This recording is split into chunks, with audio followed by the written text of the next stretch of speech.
bias, which that's pretty good. I mean, SirBucket is going to be bringing that hero, and I feel like a lot of your success against that character is strictly knowing the matchup. And he got the t-shirt on, not the gumdrop button. Yeah, the Gingerbread Man Game 1 is going to be here on PS2. Okay, so good start out. Kind of, he's always doing this. This is something to definitely look out for. He loves the movement of Hero, so he gets his psych up, or he gets just kind of things that will help him move quicker or hit harder. Oh yeah, he knows how to use the spells. On the other hand, Zovrah is using that Pikachu, who I feel like matchup checks a lot of the cast. So I mean, if Zovrah plays his cards right, I believe that he could put on a lot of pressure, but that's not how you want to start the first stock. Yeah, I mean, Zovrah definitely showing up to the match and showing up to tournaments, but not showing up so far. Ooh. Like I said earlier, I love that SirBucket gets into his kind of movement base on this character, because if you're going to use MP, you don't want to just whiff an explosion or whiff a whack. Exactly. So now Zovrah also using for Damas. I think Damas just recently moved to California, so miss him a bunch. So nice to. I mean, he was just so Vegas, and now it's like we miss Absolutely, yeah. I remember like it was yesterday commentating his games. Is Zovrah gonna make that? Wow! It's Pikachu. We have so many resources to stall onto the stage if we need to. We got a wall jump, a second jump. Even Spirit Bomb's not gonna do it Quick attack, you know. Speaking of quick attack, that seems to be a really good opener against this hero right now. Yeah, if he could just get some of those tilts in after that, he might have some combo work. When I think Zovrah, I think bread and butter. I don't know. From talking to him a little bit, it just seems like he knows what he needs to do, and sometimes it just doesn't come out the way he wants. Yeah, but I mean, he's definitely going to have to polish that up for this match right here, because, I mean, when you're playing against a hero, a lot of factors can just happen. Yeah. You know what I mean? So you have to be prepared for a lot of stuff here. Just like that, the Thunder underneath the ledge right there, catching SirBucket off guard. Love that. And that grab could have very well ended it. We're getting a lot of abilities. But we are 2 minutes in, and nobody has lost a stock. Yeah, that's going to do it, though. Oh, sorry about that, Zovrah. Yeah, little commentator's curse for you. Strikes again.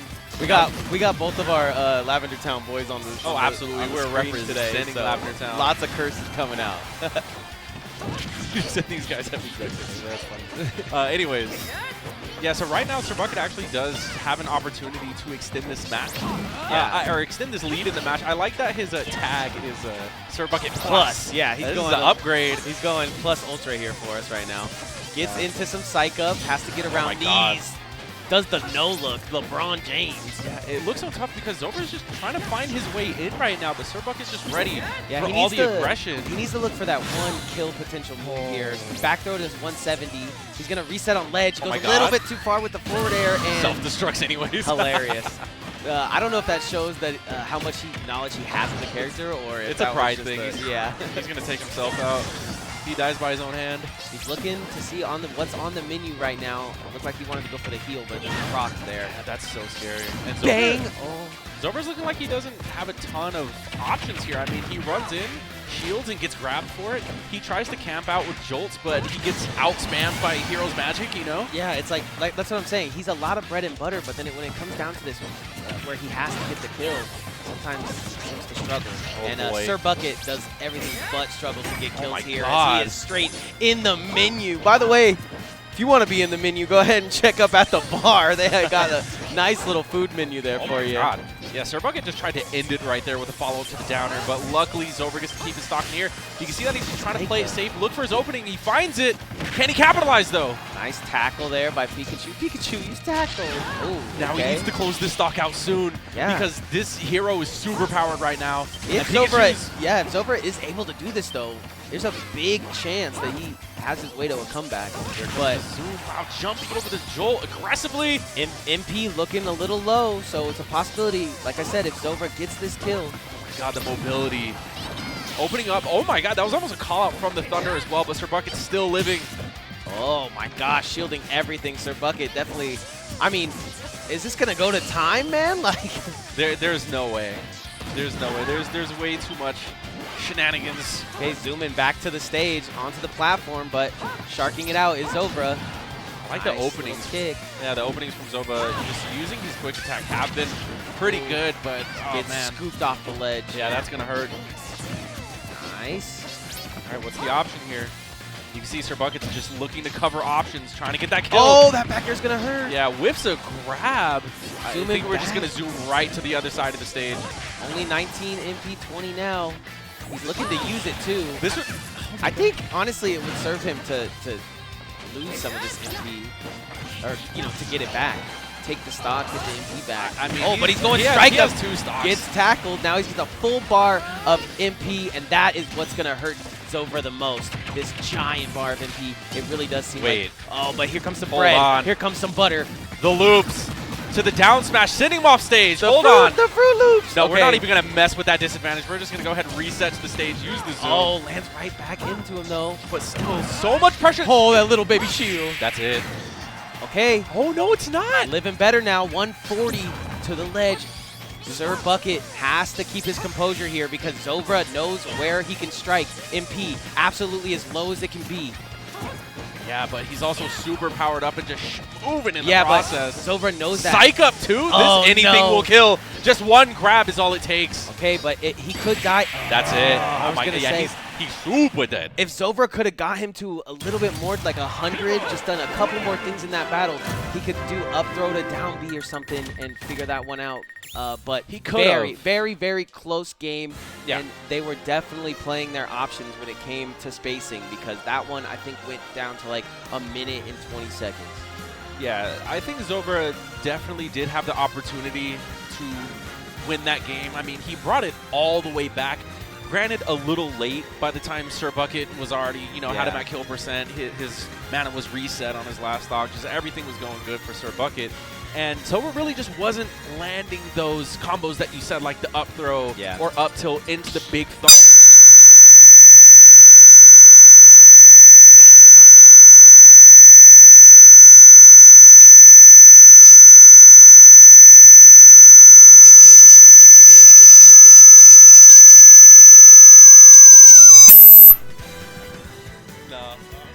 I just heard it in the arena. Testing. Are we back? I don't know if can you guys hear us? Can we get a thumbs up? Are we good? Yeah, there's definitely some ghosts in the arena, man.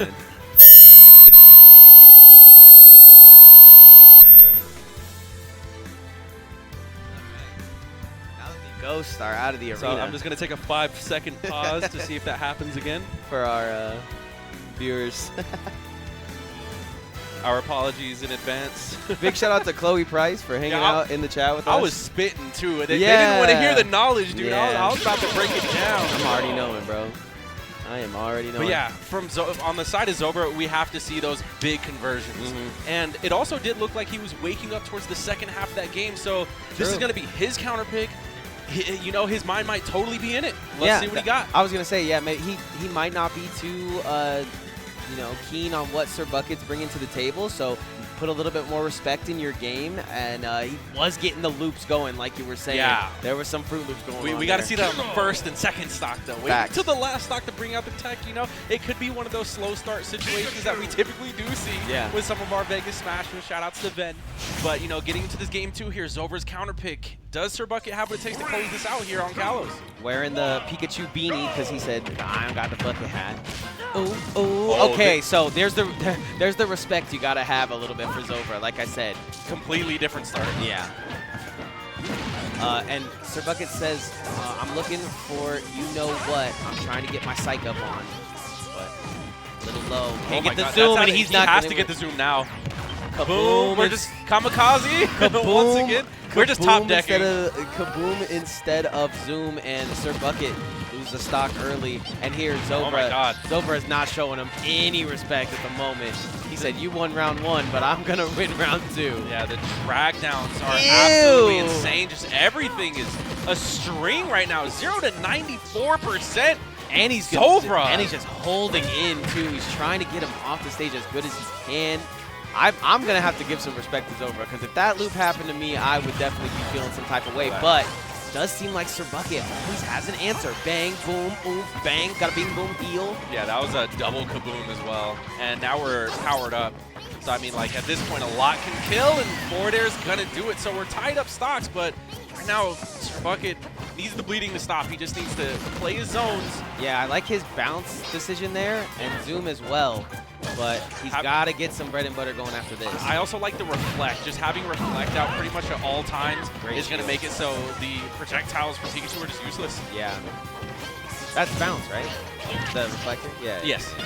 Okay, so back air not going to hit. Yeah. Little tilt not going to hit. They're going to reconvene here in the middle. Yeah, Zovrah deciding to kind of take his foot off the gas pedal because he's been playing so pressure heavy this whole time, and now he's kind of resorting to just sitting back. I like that. He sat back, but he had the right spacing. Goes for the forward smash and gets it. Oh. Back air going to hit. Yeah. Gonna continue to get these loops going. I love what I'm seeing from Zovrah game 2. Patiently waits for the air dodge as well. Zovrah is in his bag right now. Just, I mean, oh my god. Couldn't shield that bang. Doing what Pikachu does best, and this is why Pikachu is considered a matchup check to a lot of the cast, because especially someone like Hero, who does succumb to pressure, Zovrah's playing this one right. Got the oomph going again. SirBucket. Sizzle, yeah. Looking like a Pikachu on 4th of July. Wow, I think that was a combo of the jolt to the up tilt. That was kind of sick. Oh, I like the spacing there from Zovrah, but he can't get the multi-hit to hit. Yeah, SirBucket's feeling the pressure, but he calls out the quick attack. Excellent back air. And this is a Hero game, guys. Anything can happen here. This is far from a secured game. He's got oomph up. His MP is looking a little low, but SirBucket, that was a call out. Waits for the air dodge, but doesn't get much from it. That's a jab lock! Jab block into the full fireball, too. 72% off of that one conversion. Just a missed tech is all it took. Zovrah knows the skill tech, though. He gets off the wall and gets the quick attack. They are back at center, but the momentum feels like it's in SirBucket's. But MP looking low. I don't know where to go. Yeah, we don't have a lot of mana on the side of SirBucket right here. So these next few exchanges are volatile. Boom, pulled up. Sizzle, boom, what's he gonna do? Takes him out of it, but he cuts him with the sword. SirBucket's 1 second away from taking this. It could really go either way. Zovrah just needs to get back to the stage. He's just getting hit off, forced to play on the ledge so much. And SirBucket's just chopping his way through. Oh, he doing tries a to thwack as well. There. Wall bounce, though, gets past him. Gets past the jab as well. If Zovrah's gonna do it, he's gonna have to do it now. Gets a really good hit, but not the multi he wanted. Oh boy. This is so close. Oh! Yeah, just run away from that one. Just jump over it. Back air. Basic platforming 101. Oh, really good stuff to get back on ledge and get back into advantage state. Huge up throw. Can he get something off of it? He has where he wants him, but he doesn't throw the move. You can see nerves definitely plaguing both players right here in this last stock, last hit situation. Gosh. But this is Zovrah's winner's bracket game right here. He's going to get sent to the lower end if he doesn't put something together quick, and there it goes. The dash attack is going to kill, living to 167. What a nail biter of a game, too. Pikachu, use tackle. That's all he needed. Zovrah goes 1-1. That was a close one, man. Tackle is such a silly move to get killed by because it's so fast, and you know people sleep on it. It's so level. It's so level 5, bro. It's one of Pikachu's most underrated kill options. Yeah.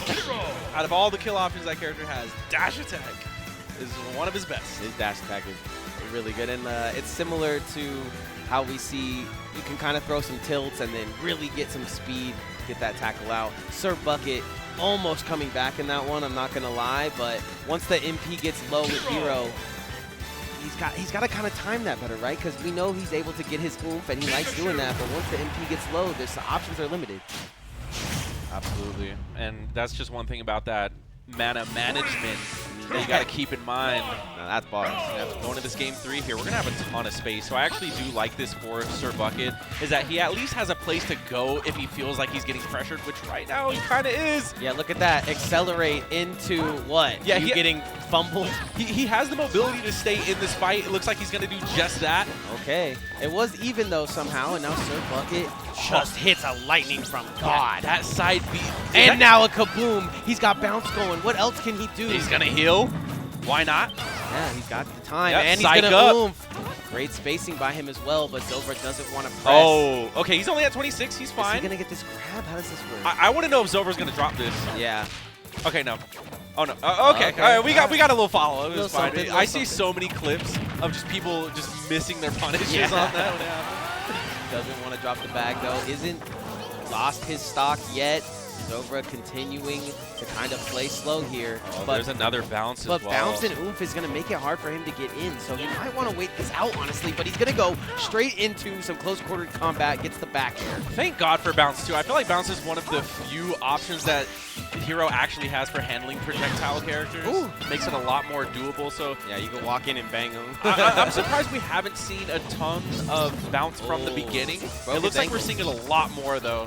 Zovrah broke his ankles a little bit here. Still trying to avoid oomph because he's sitting at all 151 Pokemon. That might actually, is that oomph or Psych Up? I think that's still Psych Up. Yeah, yeah.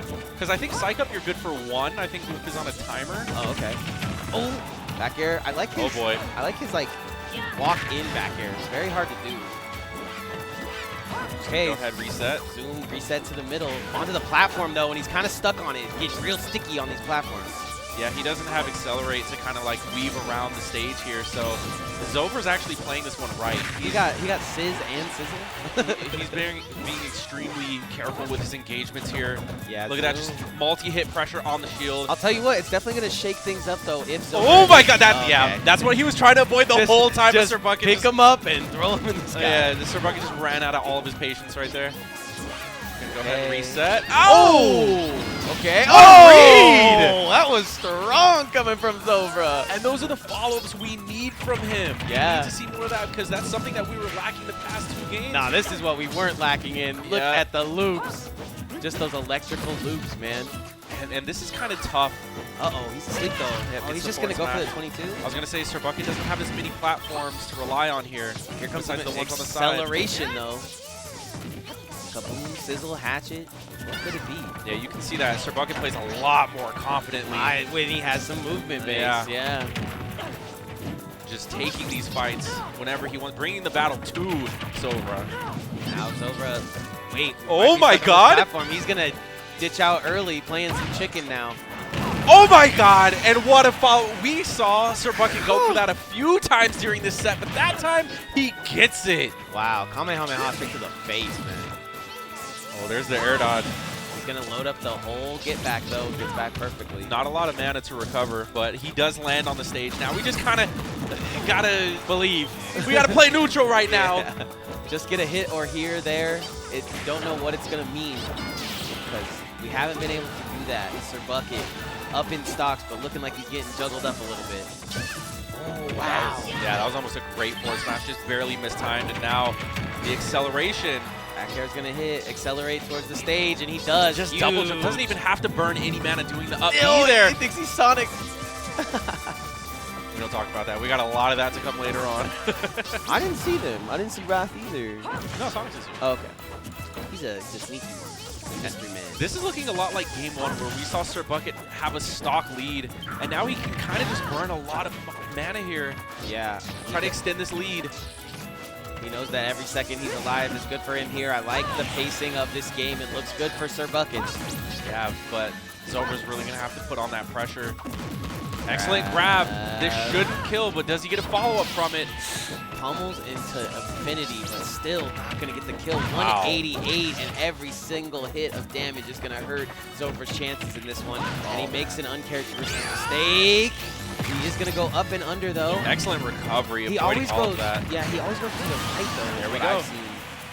Yeah, you can see that in that misplay where he air dodged. Zovrah definitely shook his head in the camera like, yeah.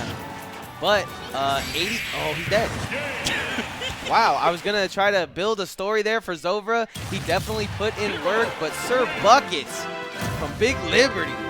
Liberty, liberty, liberty. I don't know if he graduated or not, but I will say that that was an impressive showing right there. And that's a lot of the times the nature of hero games is that 1 second you'll be like, oh my God, he's at 80%, and then the game's over. Yeah, literally. It's like one of those things, you know? Oh my God, and he's Kaboom's asleep. really strong, especially if you have more mana behind it. You know, it's just a super powered bomb pretty much. And surprisingly enough, that was even after a what's that giant spirit bomb called? Yeah, I call it spirit bomb. Yeah, after the spirit bomb too, still having the mana, like that's insane. But I mean, that was a scary game. I mean, honestly, I feel like towards the end there it could have gone either way, but it does look like you know, we had SirBucket keeping his composure, and he's going to move on through the bracket. Yeah, I mean, Tux definitely a huge gatekeeper, which was who we played in this last tournament, but Zovrah kind of opening up the gates for the young SirBuckets there. I mean, he's been having pretty stellar performances across the board. Like, I feel like coming from high school, coming from, you know, your video game club, going to these sanctioned events. This one isn't sanctioned, but talking about Game Nest, you know, Caius is a really conditioned, seasoned veteran to the game, and I feel like anyone coming out and breaking out into the scene, having a win on him is it's a good start. A good start. It's a showing of good things to come. Facts. And then Zovrah, I know that he's been an OG for a very long time. I actually have not seen too many of his games, but I definitely hear him as contender as like one of the top Pikachus. Yeah, and he's always like one of the first people to come and just get into games when we are here. So he's a friendly monster, but right there, he was looking real friendly. Yeah. He doesn't want to be too friendly going down there in the lower bracket though, because there's going to be some demons down there. I did see SK92 and Ven's name pop up. If you want to talk about OGs, like, this is one of the oldest battles. Take me back to 2009. A tale as old as time. Take me back to 2009 when Ven was a freshman in high school. Literally. SK92 was in high school as well. Like, we've been, bro, look at the smile. He's reminiscing of the fun times right now. Yeah, SK's like, I hated playing Brawl. Why didn't you guys play Melee? SK's like, dude, I got a job to go to. I got kids. I got to pay for some food. Smiling. You know how many Nikes my kids wear? But yeah, but this is going to be a high match. Ven looks like to start the Sora here. I like the chances, knowing he's got to go up against, get that thing warmed up, and SK will help you warm up, let me tell you what.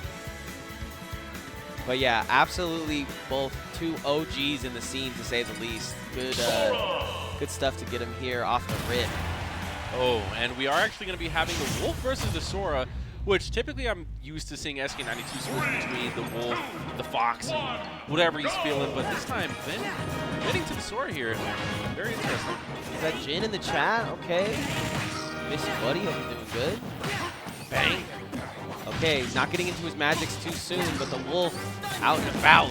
I can imagine this one being pretty annoying for SK92, because first off, what's a Sora? Yeah, you know, he doesn't lap the game. He's like, is Sora in Melee? Is that a button combination? I'd be very surprised if SK92 owns a Switch to even practice on. Yeah. So he just kind of comes here and chases the bag, but good DI at least. Good start for Ven here, like you said, kind of a character matchup here. Good time for Ven to get that Sora stuff in. Yeah, SK92 just taking a pause right here, nodding his head, just thinking of what approach he can have into this.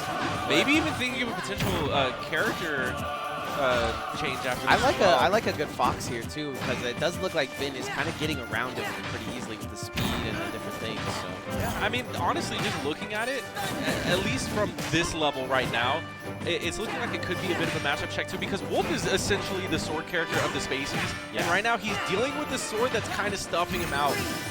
SK92 is not known for using his projectiles, even though Wolf has like a top 5 blast. Yeah. But he's going to figure it out on this last stock. He's going to figure it out. Just cuts it right off. Last stock, last chance. Why is SK92? What Wolf experience does Ven have? Does he? I know he plays Wi-Fi, but like he specifically went Sora to counterpick Wolf in this matchup, and you can see the fast falling just backfiring on SK tremendously as he gets looped by the aerials. We talked about it, how this one's kind of for PR. So you said it. If you're gonna bring out something that you're working on that's in the lab a little bit, it's now. Now True. It is non-sanctioned. Uncharacteristic SD there, but maybe switch it up here. Maybe go Fox. He's just gonna run it back. He says for the map, but I don't know. It did look like you were saying it's sword versus sword, but his is just a little bit longer. SK92's brain is working. You can see him thinking. The cogs are moving. Do we potentially see a character counterpick? No, we're going straight back to the Wolf. And the map, so maybe SK taking today to go Melee. Perhaps, but also SK92 is no slouch when it comes to adapting, and that's why you usually see him taking pauses whenever a stock is lost on the smart on the Angel platform. Okay, good start. I like how SK92 is able to kind of get out of some of these more normal combos that we see from Vin. He's able to just kind of air dodge and get back to the stage. Very smart. Yeah. I do like the use of the blaster, though. SK92 is going to have to be careful because Vin, if I know one thing about Vin, he's just a menace at stuffing out the air-to-air interactions. That was a crazy counter off ledge there. Yeah, Vin was so ready for it. Works out for him. Great up smash. Yeah, gets the scoop and the loop. Thunder. Now we're just playing it very patiently. Yeah, he knows he lost his stock early. Now he's trying to do that thing we were talking about earlier, boy. which is adapt. But how can you adapt to a character you've only seen once? Yeah, I feel like that's a major thing, is literally just the amount of matchup knowledge you have, where you could win, where you could challenge, what you have to respect, things like that. So I feel like right now, SK92 is just trying to handle this pressure that Vin is dishing out. Oh my god! He's like, do I play him like a Spacey? Do I play him like a Swordy? Do I play him like a... Yeah, I mean, honestly, Sora's kind of all of the above. He has great projectiles. He's a sword character that has strange combos, crazy floatiness, a Bayonetta-like recovery. Yeah. Like, he's kind of like a cluster of a bunch of characters there. And SK's like, what? And I'm just trying to play this animal, bro. He's like mid to light, right? So... Oh, no, Sora or Wolf? Sora. Sora's extremely light. He's very light. Looks light on his feet. Vin's lighter than Zelda, I think, actually. Vin looking for the 3-stock right now. He wants it bad. Okay. Oh, going for the hard punish right there as well. That could have been a misinput. It may have been just trying to do a forward tilt right there. Yeah, last second shielding from Vin as well. Okay, tries to get him with a hit of that. Gonna block all that. Roll in the respect that SK92 has for Vin right now. Yeah, he's just trying to keep this stock. Vin immediately reacting with an up B right there. Everybody knows in the Smash community that you just don't want to get 3-stock. That's it. Looking good. SK92 got one more shot at it. He looks so confused. Yeah. He's like scratching his forehead like, what am I playing? What do y'all have me playing against right now? Like, this is my bracket? But he actually does end up taking the first stock, so that's a great sign. Remember, every great comeback starts with that first stock. And if you're getting 3-stock game 1, now's the time to do it, because you just avoided the 3-stock game 2. Yeah, facts. And he's feeling strong. Yeah, carry that momentum. Let's go. Yeah. Get the dash attack. Yeah. Oh! Loop, swoop, and pull. SK92 put some damage on, but now it's Vin's turn. Vin is cheating. I'm calling it right now. Fair. There's no way he's getting down throw to all 3 hits of his aerials at that percent. There's no way he paid $4.99 for this character. Check him, DC, quick.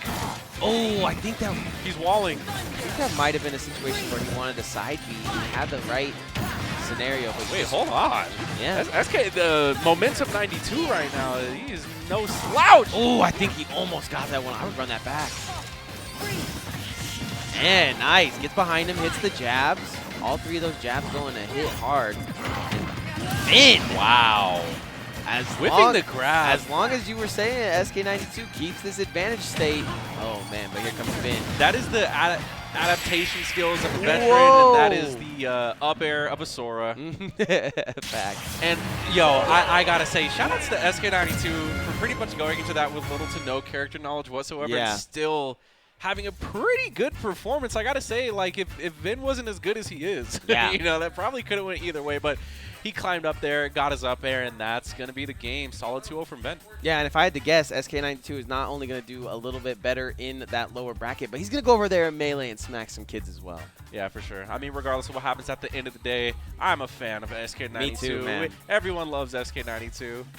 Look, he brings a duffel bag. He's a duffel bag. He put his GameCube controller in a duffel bag. You already know that There's he like either 16. came from the gym, yeah, or you know, you got to change the clothes in that bad boy. He's about to turn into Batman. That's after so this funny tourney, to think about. Like, SK92 shows up to the gym and it's just 16 controllers in his duffel bag. Just this, depending on the matchup, we have like a different button layout and whatnot. But yeah, Vin is gonna move on to, you know, just continue onward in winners. And as you said, SK92 still does have the lower end and Melee to look forward to, which Melee's not going to be too easy either, considering that we do have Gibbles here.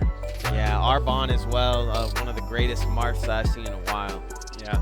Oh, up on stream, I'm seeing, is that Frog? I don't know if that's Frog, but that is MVD. Okay. I'm not sure who he's fighting. I can't recognize the hair. Better recognize.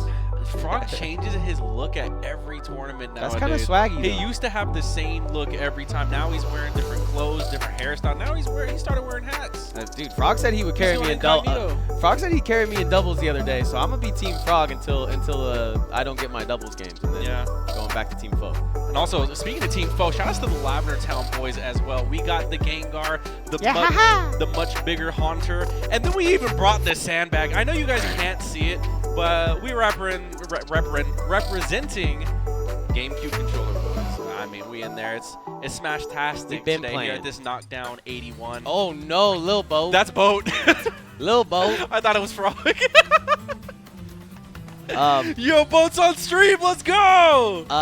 Like I said, a little bit of a PR situation here where it doesn't really matter PR, but I think since it's MVD, she's gonna rock the young Link.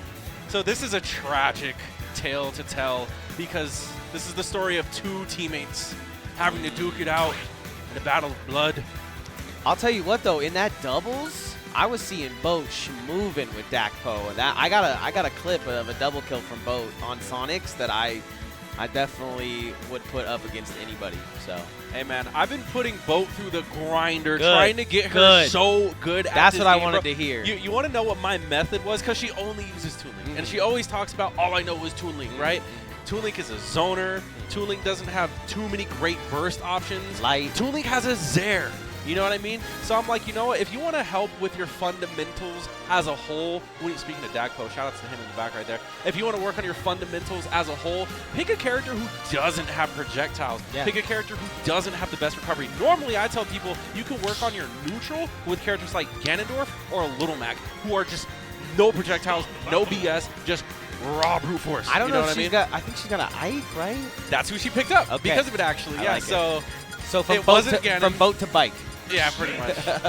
But yeah, she did pick up the Ike, and you know what? I think it's really cool that, you know, people are going outside of their comfort zones. And I like that she's striving to get better, changing it from fun to fundamentals. And let's get this one started against MVD, coming off of his fourth place at CEO, yeah. Okay, good spacing there. There's a lot of ducking and dodging going on. But dip dive. I actually really like this matchup. I've been a fan of this matchup since Brawl. I feel like it could really go either way because Toon Link's bomb actually can shut down a lot of the grenade play. And also, if you have an item thrower like Toon Link himself, you probably know how to handle grenades. So a lot of this is just going to come down to who knows their character better, who has the better matchup knowledge. Yeah, Boat definitely had a great start, but then kind of got caught holding in a little bit too much, and now grenades are being perfectly placed where they need to be, and MVD not letting anything go. C4 to the dome. She either thought that it wouldn't hit from there, or she just didn't see it. Yeah, but I saw that red dot flashing. And she's done listening to us on the overcam. She throws the headphones on. She's going to get into this one. Boom, boom, boom. Oh my god, MVD just making every grenade count, every explosion count. One thing that I know Boat has struggled with has definitely just been mentality, and I feel like composure overall. So, you know, if she's taking a lot of damage and having to play from really far below, it might not be her strength, you know, but I'm here to see her turn it around. I like how hard she goes when we go to tournaments, like we go out of state or we go to like a big major or something. She's always down to just friendly whoever for five. She's on Twitter, saying, hey, yo, money match me, I'm at station Exactly. So has a bomb here, but just doesn't go off in time. Toon Link's bombs take so long to blow up. Not a bad thing for Boat here, but down 2 stocks. God, oh my god, yeah, no, we're going to have to start counterplaying these grenades, though, because MVD is getting so much mileage off of them. She had such a great start. Once again, big shout out to everybody watching on VGBootCamp. We see you guys in the chat. We talk to you if you need us to. Oh, that was almost a follow-up off the bomb as well, but not quite. Oh, I like how she gets down to platform quicker there, but MVD just such a monster in the air. Just a Lugia, if you will. A legendary air monster. A terror of the skies. And that, oh my god, the C4s, speaking of terror of the skies, the C4s are just raining down, and that was very solidly played from MVD. Yeah, I think MVD was going to try to get things warmed up there, but then Boat started so strong that MVD was like, wait a second, you're not doing this to me. 3 stock comes out. Yeah, and as you said, like at the beginning, I feel like it was a different game, but then I feel like MBD had a "if it ain't broke, don't fix it" kind of play style. The nades just kept adding on more percent and over time. Speaking of Boat's not counterplaying it. Speaking of Kai's, look at him there. It looks exactly like Cloud. Wait, MBD, before you start, Armo did say pull out the Crom. I don't know if you want to, but he's in chat right now saying pull out the Crom. He said no. Crom versus Ike would actually go so hard right now. That honestly would be kind of cool, but no, they're sticking to the mains right now. I respect it. Big shout out to everybody in the HyperX arena right now. Hopefully you guys are getting your games in. He got his message deleted. Oh my god. And that is why Sisto is running the show. All right, so that's what I want to see. I want to see the projectiles of Boat really pressuring MBD's bomb pools. Once again, Boat has a great start. Already starting at 50. He's been here for 20 seconds. And there we go, jumping over the grenades as well. I'm liking this. I'm also liking that you just have a wider stage. You have those dual plats to really, you know, land on and play off of. Yeah, and now that Boat has advantage, she wants to continue her advantage state. I think, you know, with somebody as touted as MBD, you got to continue to keep the pressure on, but you shouldn't overextend for it because he knows how to get you if you're overextending. Yeah, I give credit to MBD because out of everyone that I played, he's one of the, like, I know I give credit to Ben for being extremely clutch, but MBD, just his X factor is huge. Like, literally, he can make reverse 3-stocks just like that, and I feel like that's what makes him so intimidating. Yeah. And why this is even more of a showing of Boat's composure if she's capable of pulling this off, because this guy right here with the Nikita is a demon. Tech. A beautiful tech from Boat. Ah! Oh my god! Oh, the back air comes out quicker, and then, I mean, dude, Nikita, a great option there, but only because of where MBD landed, right on that platform. That was crazy. I mean, and Boat had the mechanical skill to survive so many of those layers from MBD, but there was just one thing after another, and you just get overwhelmed. Yeah, I feel that. I would get overwhelmed too. Boat, though, stays strong. Surprise up air. Gets that up air. Surprise! I'm at the door. Dude, up air at a disadvantage is underrated, let me tell you. Now she just needs to play a little bit slower, right? Had a really good start and could get him to 50. She just gets her combos going. Nice. Yep. I think bomb beats grenade in this matchup as long as you're using bomb aggressively. Yeah, rock, paper, it can cause them to explode just like that. We have a lot of projectile pressure coming out from both sides right now, and that's when you need to be careful. They're playing rocket, paper, grenade. This is definitely a deadly game of RTS here. Up tilt tries to go for the juggle, but again, the nades from MBD are just too strong. Both definitely moving with intentment, but once again, MBD just a legendary air. Beautiful tech. With the C4. What are you going to do? Is it on your chest? Where was it? Nah, he dropped it down to cover just that. You know, every recovery option to the ledge, because Boat didn't have a jump at that point. So, I mean, what else can you do? Re-grabs bomb in the air, throws it at MBD, and now has the ledge. Oh my god, so much fun. Oh, rolls in, unfortunate. Scooped up there. There's the boomerang Bang, to the corner. Bada bing, boom. Back. Okay. Very good at just floating away to his exact spot. MBD still taking a lot of damage here. Seems like no landing is safe for Boat right now. There's always just some type of hitbox on the ground, and that percent right now is just growing, and that shield is shrinking. Gosh, but you said, Boat says you're gonna advance on me.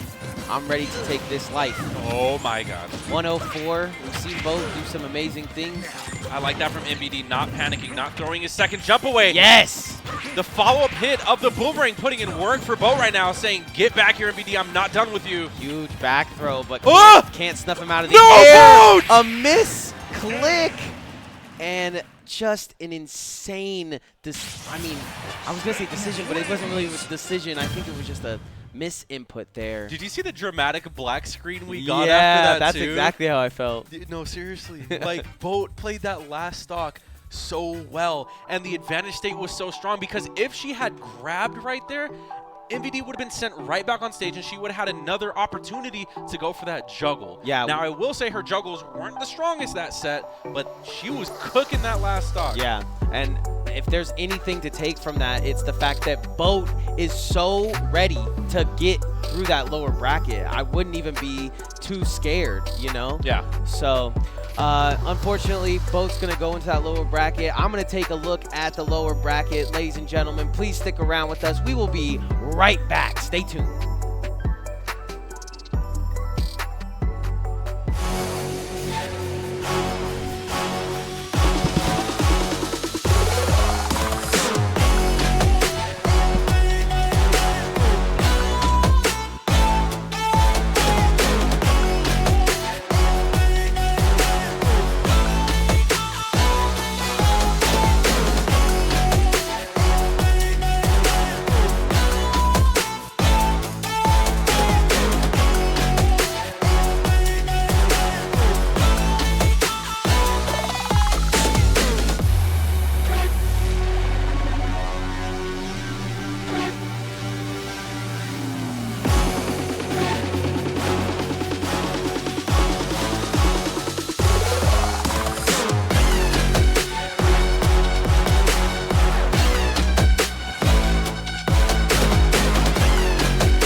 Welcome back, everybody, to Knockdown 81. I am your guest host. Oh, I guess I'm just a host at this point. No commentator, co-commentator. Yeah. I mean, honestly, whatever you want to be. Yeah, I'm just some guy that goes on the street. No Meta Nick, and this is Foe. We are here getting through the bracket with you. I hope you guys are having fun. If you don't know where we are, it is the HyperX Arena here in Las Vegas. It is a beautiful place to be. I just walked past Chris G, one of the best Street Fighter players ever, one of the best Marvel vs. Capcom players ever, and then Gootex as well. You know, old school PogChamp. If you know, you know. It's good to see them in the arena. I mean, you can see that Street Fighter 5 is, you know, vaguely happening in the background right there. Yep. I'm seeing Illusion walking towards the stream right now, so I'm assuming that he's going to be playing against Capitancito. You got that feeling. You said, my son is coming. I can feel him.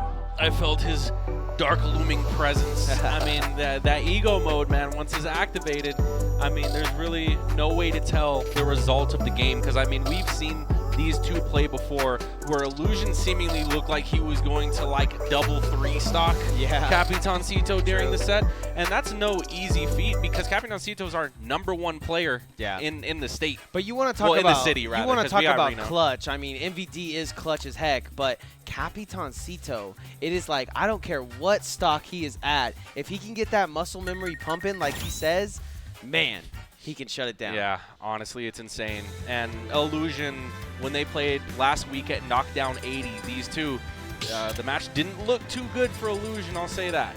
I don't think Illusion was playing to his maximum capabilities here, so I'm hoping that, you know, he took a little time, took a breather, maybe got some calories in his system, because right now he gets a chance to run it back against Vegas's best. Yeah, you just got to keep your mind on your money and your money on your mind here. Illusion looking to evolve here against Capitancito. I thought that was an Evo slogan. Yeah, got to keep your money on the mind here at Evolution 2023. Like, hey, I'm just practicing. Give it a couple months. Yeah, I know. They're like that sounded pretty good. Maybe we can have him on the cast. Well, actually next month, I guess. Smash at Evo. Once again. What do we do? Who do we chokehold to get us back on the stage? I don't know, because literally every time Smash is on, it pulls in so many viewers. I know, like, I love it. But I think Street Fighter 6 is definitely the highlight this year. Yeah, Tekken as well is going to be a big spot there. And then also Ultimate vs. Capcom. But that's not there. That's nor here nor there. We are here. Winners, quarters, already getting into it. Capitancito versus Illusion. Yeah, and the game one is actually going to be on dual plat, small battlefield here, so nowhere to run, nowhere to hide. Yeah, definitely a smaller stage than a normal starter PS2, wider platforms as well. So we're going to see how this goes here. So far, Capitancito getting a lot of punishes, Illusion overextending his welcome quite a bit. Using that charge shot, so what that says to me when Capitancito pulls out charge shot is he's not scared of your approach. He's not worried about that you're going to come at him too quick, but great little side B there to get the bomb off to the ledge. I like that from Illusion to reset on the platform there on the other side of the stage. It shows that he's being very decisive about these battles here, and I love that grab as well. Good juggle, great pressure coming out. He gets the air dodge. And he resets too, so he resets his landing to get the double jump, and now he's got him where he wants him, but can he finish? We'll see. Yeah, this is a really bad spot for Capitancito. He's forced to try to find a landing, but he covers his landing with bombs. Wow, bomb. Takes the stock too with a missile. That player is the bomb. Nicely played. Illusion seemingly falling right into the trap as well. Yeah, he did seem to be on the offensive there, but he just bouncing fishes right into a bomb and then another one. Gonna try to get something going here. I like the patience that I'm seeing from Illusion. Yeah, the spacing, the pairing, everything is mechanically on point right now. But the thing is can he close out the stock? Yeah, that's what we need right now. Down one stock for winners quarters. Jumping out the gym. Oh my god. Capitancito had the blaster shot ready for the aerial approach from Illusion, but he lets it fly, doesn't connect with anything. So now we're back in this bullet hell of a situation where Illusion is just traversing through a bunch of projectiles. There to side B. Very strong combo coming out of Illusion. Oh, the awkward shielding moments. No exchange happens from it, but just both these guys are playing so safe right now. Oh, but that platform being so sticky. Slides down up under it, though. Yeah. Illusion trying to be so decisive about how he takes this battle. And the forward air actually interrupting the plasma whip, which would have killed right there. Okay. Fortunate stuff, but Capitancito still holding on to this stock. Oh, wow, and he's getting a lot from the whip right now. He's whip, he's nay-nay. But he still doesn't have the stock. Miraculously living. Gets the blaster shot.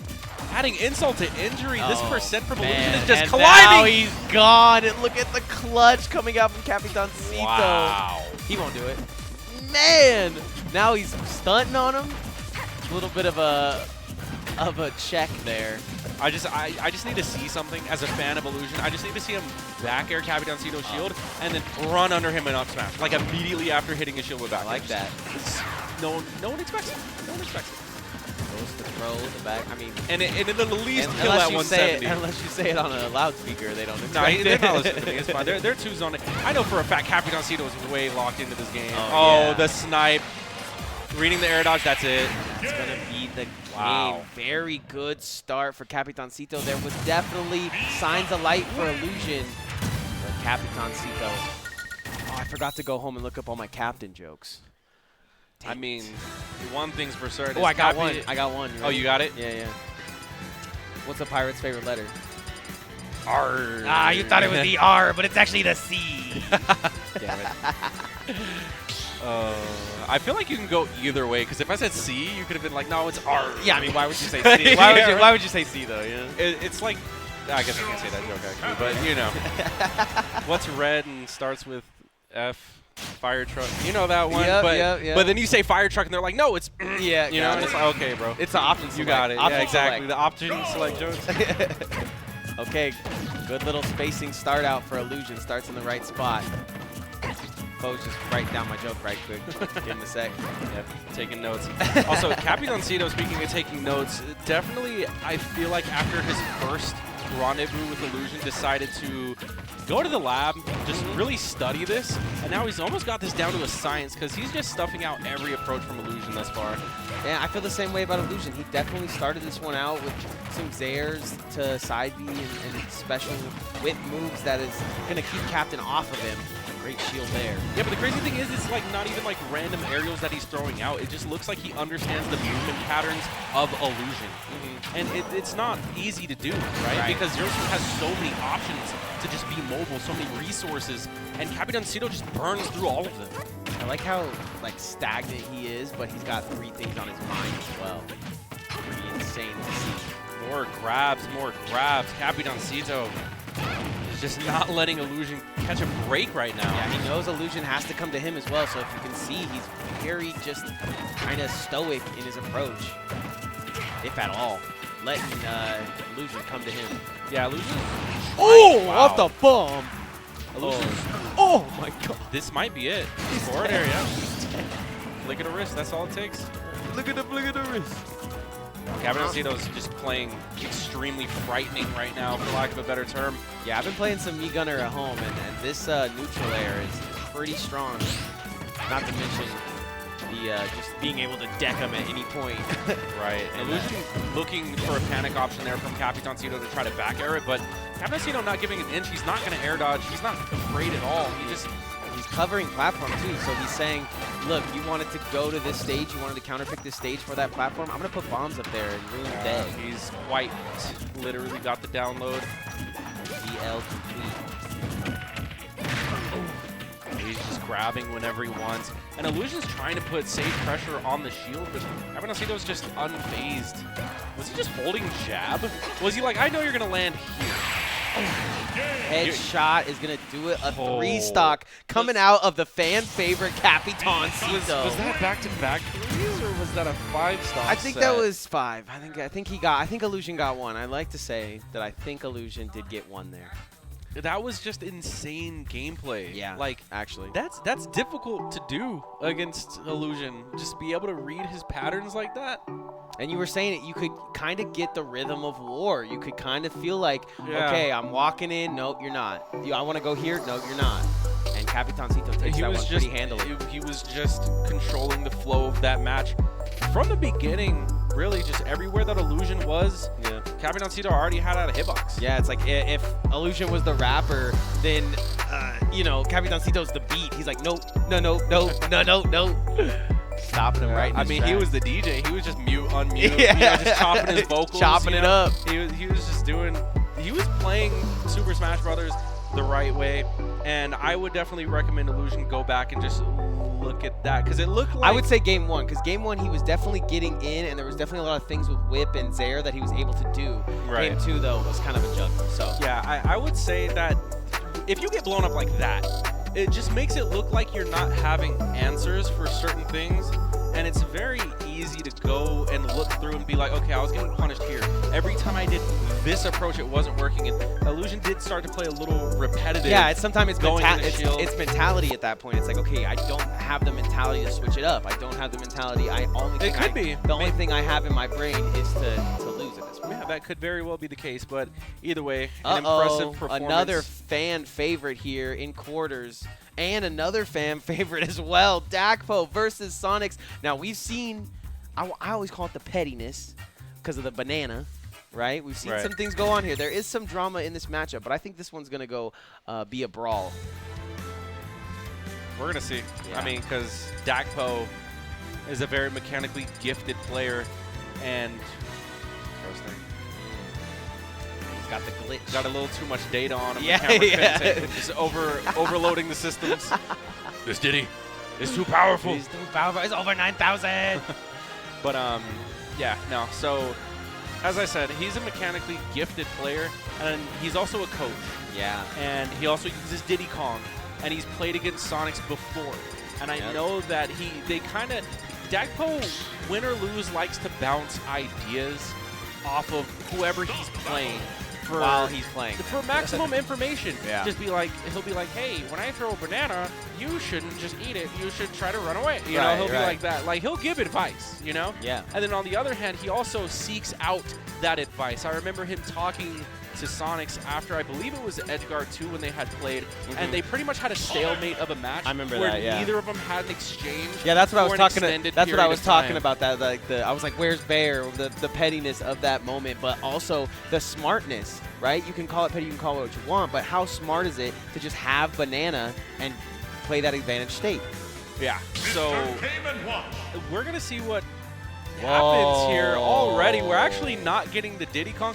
Now again, not for PR. This is not for PR. This is not a sanctioned event. If you're going to try something, now is the time to pull it out. This is true. But that's also not to say that Dakpo wouldn't pull out the Game & Watch regardless anyway, because, you know, he got it like that. He does have, you know, the Diddy if he needs to, and he has the Game & Watch in the back pocket for certain matchups here. I don't know if we're looking to possibly get a change of adapter. If we're trying to double blind and Dakpo needs someone on his side. I think maybe that was a quick paper, rock, scissors. But we are into the match. But quick, but it could have very well been RPS. Well, speaking of quick, Sonic's ready to put some speed in, and I know Dakpo, I mean, no projectiles on the side, so this pick is kind of crazy for me. A lot of the things I'm looking for are level 9. You got bacon, unless you weren't talking about Game & Watch. Yeah, I was talking about Sonic, so like, you know, getting a bucket right now isn't even in the question. So that is true. That is one tool that's just not. But the speed and the ability to get back to ledge is something you can use here for Dakpo. Trying to show out. Nice little back air turtle there. Yeah. Dakpo is also an extremely disciplined player. I feel like if there's someone who needs to play a matchup appropriately, Dakpo would be the guy. If it requires patience, he'll be patient. If it requires raw aggression, he'll be aggressive. That was a raw back air to bacon there. Making turtle soup. And right now, Dakpo seems to have found the answer. Yeah, just, you know, a couple of 9s will bring this game to Dakpo's game. Yeah. Double 9 him, get him out of here. Back to back, yeah. Just GG, go next. That'd be sick. Oh my! Eat! Oh! Okay. No, we ignore the apple. Never mind. I thought something like chili dogs. He's looking like the apples right now. Forward air gonna kill. Gets a little meal and then forward airs. Yeah, got to get those calories in. I mean, you burn a lot when you're doing that much cardio. True that. Dakpo had a very, very good start to this game. I wouldn't say it was a gift that he got, but definitely had Sonix looking out of order. But now Sonic's ready to put the pressure on. Dakpo is going to have to be so careful about how he trampolines out of shield. Because, I mean, that's one thing that Dakpo likes to do, just Game & Watch in general. Ooh, I like that. They're stopping the momentum. That's what he can use the bucket for. Yeah, up out of shield is going to be a great option to, you know, get off me. But it's going to be extremely punishable just like that. And if there's anybody that's going to go all the way out there, it's going to be Sonix. It's going to find you at the edge of the blast zone, right in the magnifying glass. That's why it's so scary. Sonix is hitting these spin dashes too. Yeah, even catching him out of key, which is oh no! He tries to boost him out, but doesn't get the hit or something. No, he actually all those hits connected, but that move is pretty much set knockback. The up air? Yeah, Game & Watch's up air is like a set knockback, so it really doesn't kill unless you're already like in the death zone. Key to the head. Tries to get the two-frame, just keep on keying him to death, open up and unlock. Yeah, he was the Sora before Sora. Oh, but he's dead. Wow, so crazy, the momentum switch that now is going to occur because Sonic is up. If you think about it, I'ma stock up. What's the meme? I'ma stock up, camp up. Wait, what? It's like stock up, camp, pull out the tent. You got me there, bro. I don't know about that one. I know the matchup. Looking pretty good, though, for Dakpo, though. Definitely some of his best. And key to the head, and you're dead. It's really tough to challenge Game & Watch's down air, especially when you're upping right into it. What's the option? Just gets the forward air, and Dakpo looking like, man, what? Yeah. Definitely had the answer off the rip, had an early stock, but Sonix just will win every game you put in front of him if you're not able to understand how to fight him off stage. He's just an off stage menace. Yeah, there's not many places to go, and I feel like the platform was not in Dakpo's favor there. Typically, we saw Dakpo opt to go high with his up B, but this time he wanted to go low, and we've actually seen Sonix just snipe people with the forward air running off the stage a lot more frequently than I feel like we've seen in the past, so that's definitely something to look out for.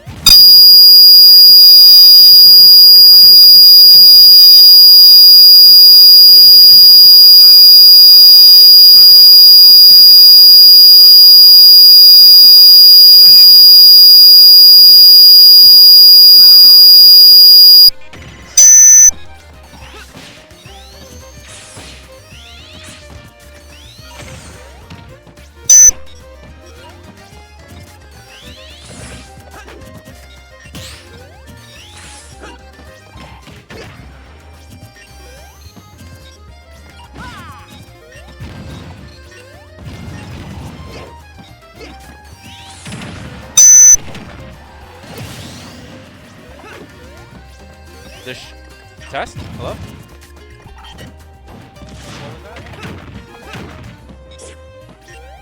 Do we just need a new headset?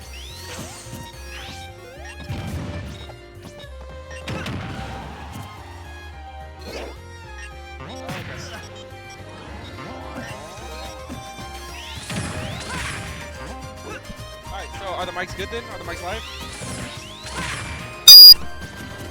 What? No, it's still happening and we're not playing through the speakers.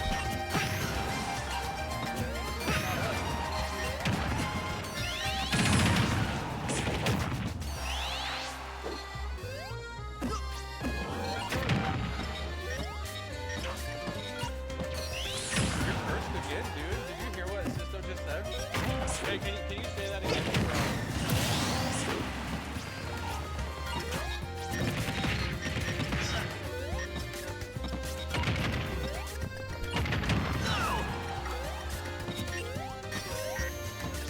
Are they live in-house?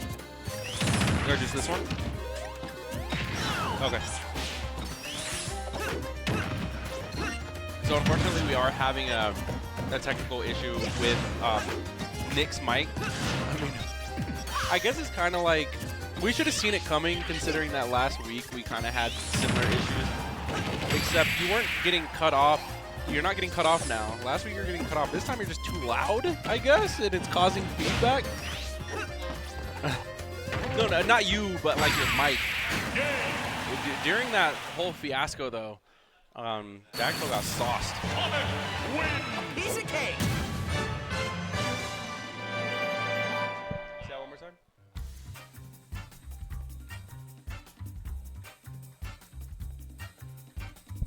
Perhaps a tech pause. Yeah, let me know if I'm in-house, because I can kind of explain the situation. Okay, cool.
battle.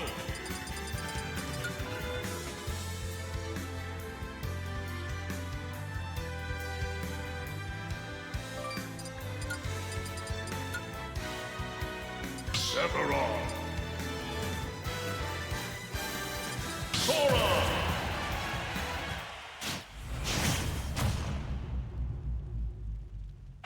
3, 2, 1, go!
Stop battle!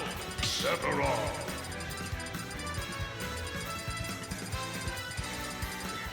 Zelda!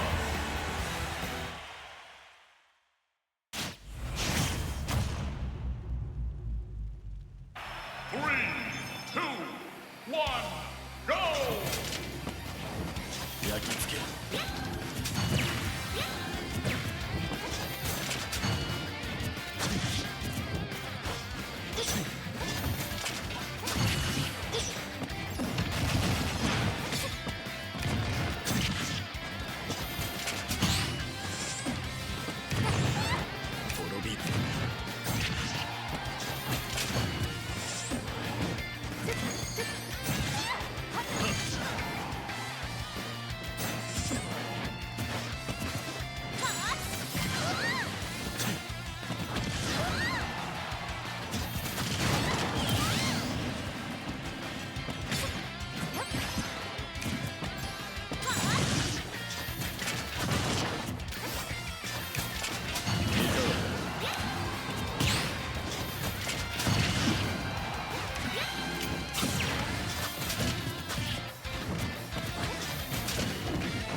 battle, Sephiroth. Zelda.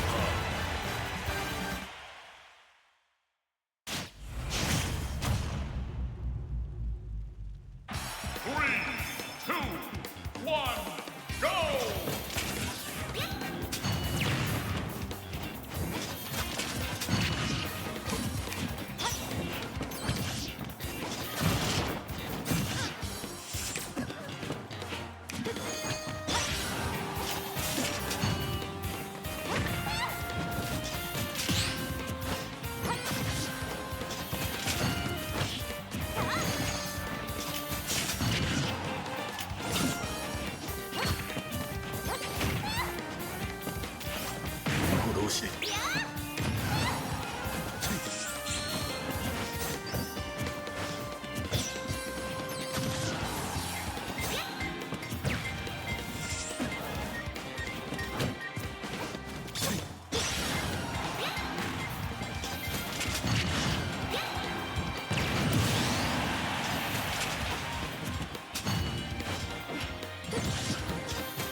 Hello. All right, so I don't think we're in-house right now. If we are, hello. We did have some technical difficulties before, specifically with Nick's microphone.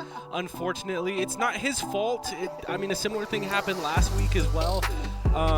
But Paul came in, we had production, we had Kevin.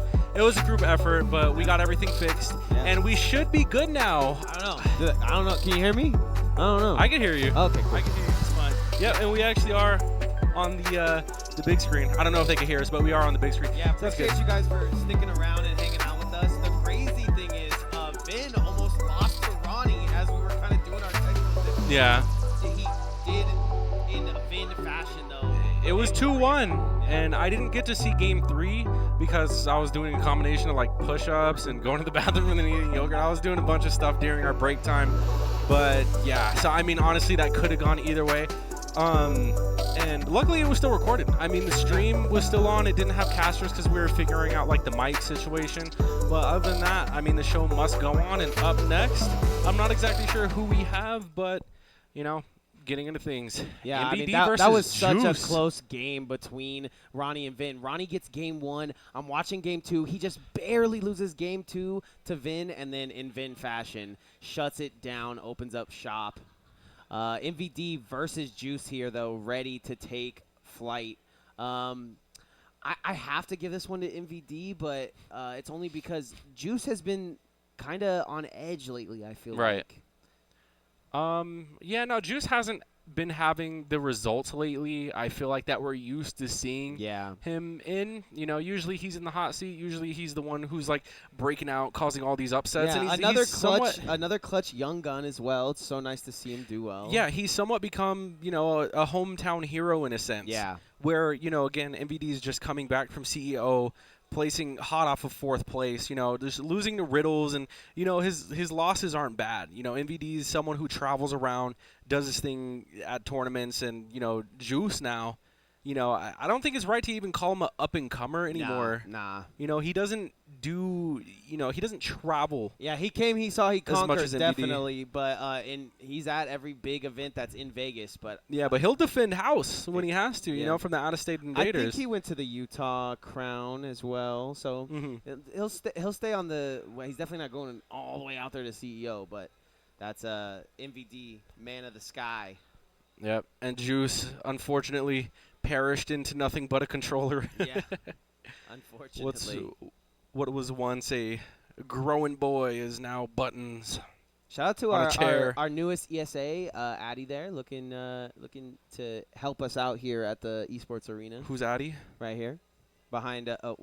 Wait, MVD move. Oh, the girl that he's talking to? Yeah. Oh, she works here? Yeah, she works here now. Oh, cool. But she, I've seen her at Double Down, and she's always at big events. She's a big stage TO in the scene. So. Oh, she does TOing? Yeah, nice to see her out here and helping us. Oh, that's lit.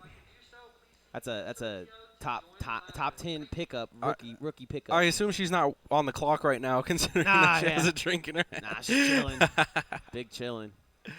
I feel that. Yeah, so we're not going to be playing in-house, as far as I know. Testing. Wait, are we? Are we playing in-house? Maybe they're leaking us in. Yeah, maybe. That'd be cool if we are. But yeah, thank you guys for sticking with us. Wait, Sisto, are we in-house? Through some technical difficulties. We're not in-house now. Test. I think it's just testing. the reverberation of our. Yeah, that's why I took them both off. Okay, we're going to get this one started. I believe this is our last winners quarters match, MVD versus Juice. Yeah, this is going to be on a really big stage, too, town and city.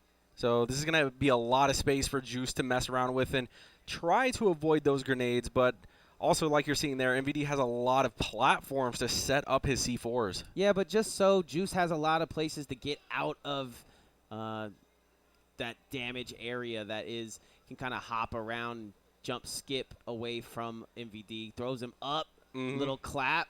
Yeah, now this is the scary part. This is where the whole map turns into FD, just a long FD here. Now this is where a lot of exchanges work out for the other side. Juice is pretty good on FD, I will say, even though he doesn't have like a sword or anything crazy like that. Right. Oh man, the double up tilt. Actually kicked in the chin harder than I've seen in a while. MVD, taking the first stock. Great stock from him. That was so much percent. Double grenades to a back air. Another grenade to back air. Juice kind of, playing this one a little sloppy. Yeah, walked right back into the same combo is what it seemed. 87% off the rip on this second stock right here. Trying to get whatever hit he can. Huge, and he does get air. One out of a wonky trade. Wonky back air comes out. Wonky slush. Juice just has to wait for Waft here, in my opinion. Great job so far, but the elimination with the up tilt, MVD, so nasty at getting those confirm hits, and it doesn't even seem like the move comes out sometimes. It seems like it even kills when it trades. Yeah. Grenade on the ground. He's got to respace and rethink about his decisions. Big clap, though. I feel like this game Capitancito. one is not a Juice game. You know what I mean? Yeah. I feel like he's coming into this a little cold. It's pretty a little crazy. shaken, not stirred. Yeah, they both came and made it all the way to winners. But, yes, I believe Capitancito is still in the bracket, and you will be seeing him shortly, if I had to guess. #1 in Vegas. Oh, the grenade to the up air. Okay, so come that up air on. wasn't even true. There's no way that was true. Yeah, he put 10 toes to the sky and asked Jesus for that stock. Yeah, but he happened to combo out of it anyways. again, Juice just played that game a little sloppy. And I'm sure that we'll see him clean it up for this game, too, here. It is his counter pick. I'm sure we're going to stay the Wario as well. There is just a lot of, like, glaring mistakes that you can see and just be like, oh, he's playing very unsafe. He was just getting hit by way too many grenades. He was going in very unsafely without, like, a plan B. You know, he was just getting beat up. Yeah. I believe that is the wrong bracket that they have in chat. So if you want, you can go over to Allied Esports on Twitch, and you can actually type in bracket there and possibly get the bracket for you. Sorry about that. And yeah, just come on over and follow Allied Esports because that's where we do most of our big events here at the HyperX Arena. Don't forget to tap in on Twitter and Instagram. Threads as well. Are you on Threads? The new hot stuff? Okay. No, I don't think so. Okay. Is that like a shirt branding? No, it's like new Twitter. Really? Yeah, new Twitter.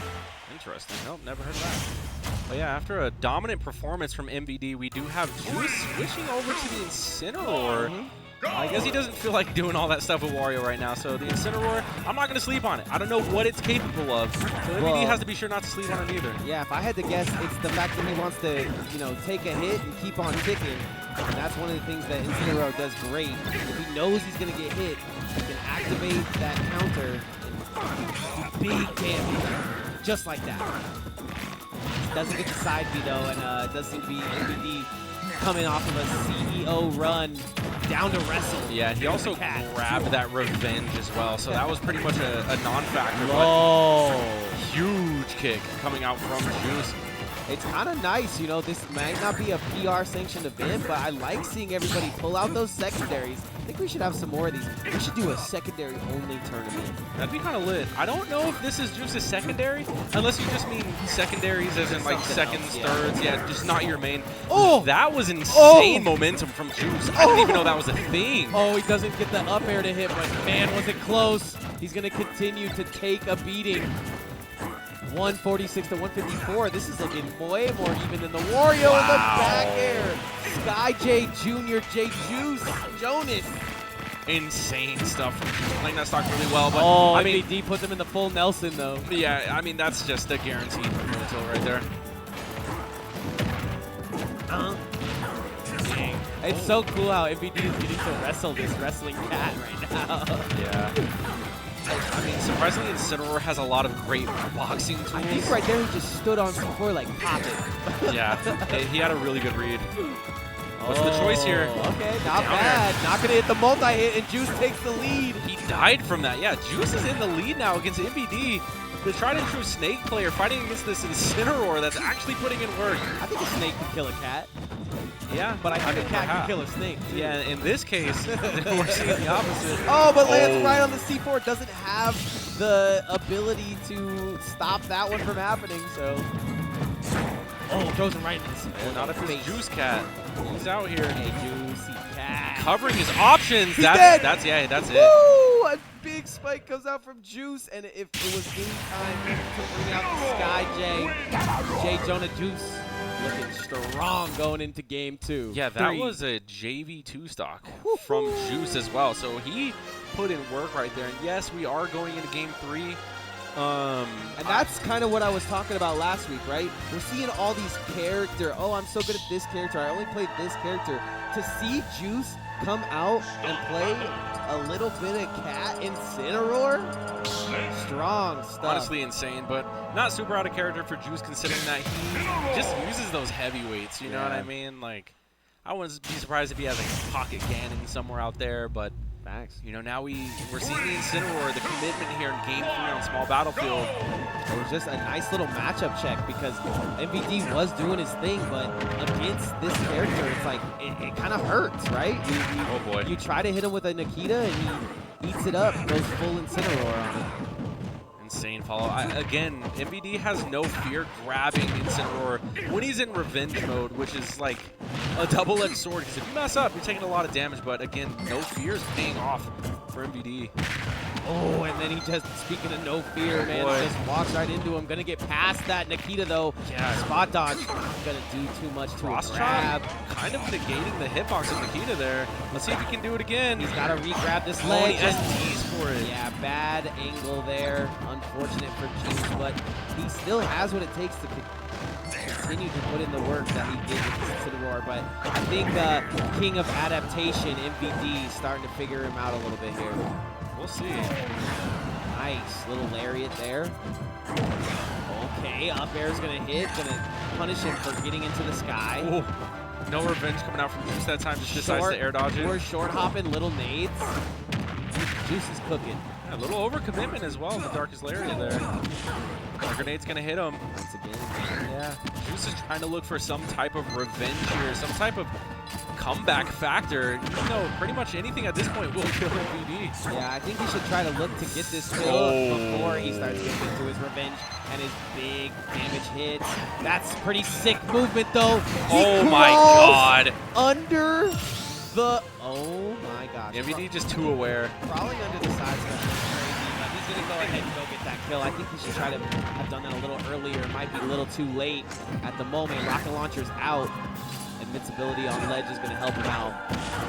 Bang, bang, bang. Yeah, Juice kind of forced to play at the ledge right now. Lord. Oh my goodness, this could be huge. Takes a rocket just one Darkest launcher to the Lariat. grill. MVD is going to want to grab. That could kill. No, but it's going to do a ton of percent. And still another revenge. Tried to farm him right there. Revenge does stack. I'm loving what I'm seeing out of Juice's cat right now. If this thing gets a couple more huge tech, it's going to get to ledge. Walks right into it. Revenge. Did he revenge both? Yeah.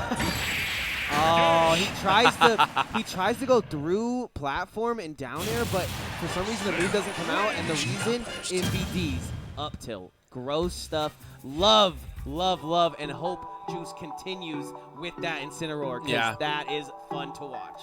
Yeah, honestly, I mean, MVD just showing us that he can still outframe data people now and then, and he's also no stranger to killing with that up tilt, so anytime he's given the opportunity, he will. And when he saw that Incineroar's above him, why not throw it out? I mean, your drop through down air is not going to be fast enough. Drop through back air will take a trade, you know, I'm a stock ahead, you know, things like that. So ultimately, MVD plays it well. There's a reason why he's one of the best in the building right now.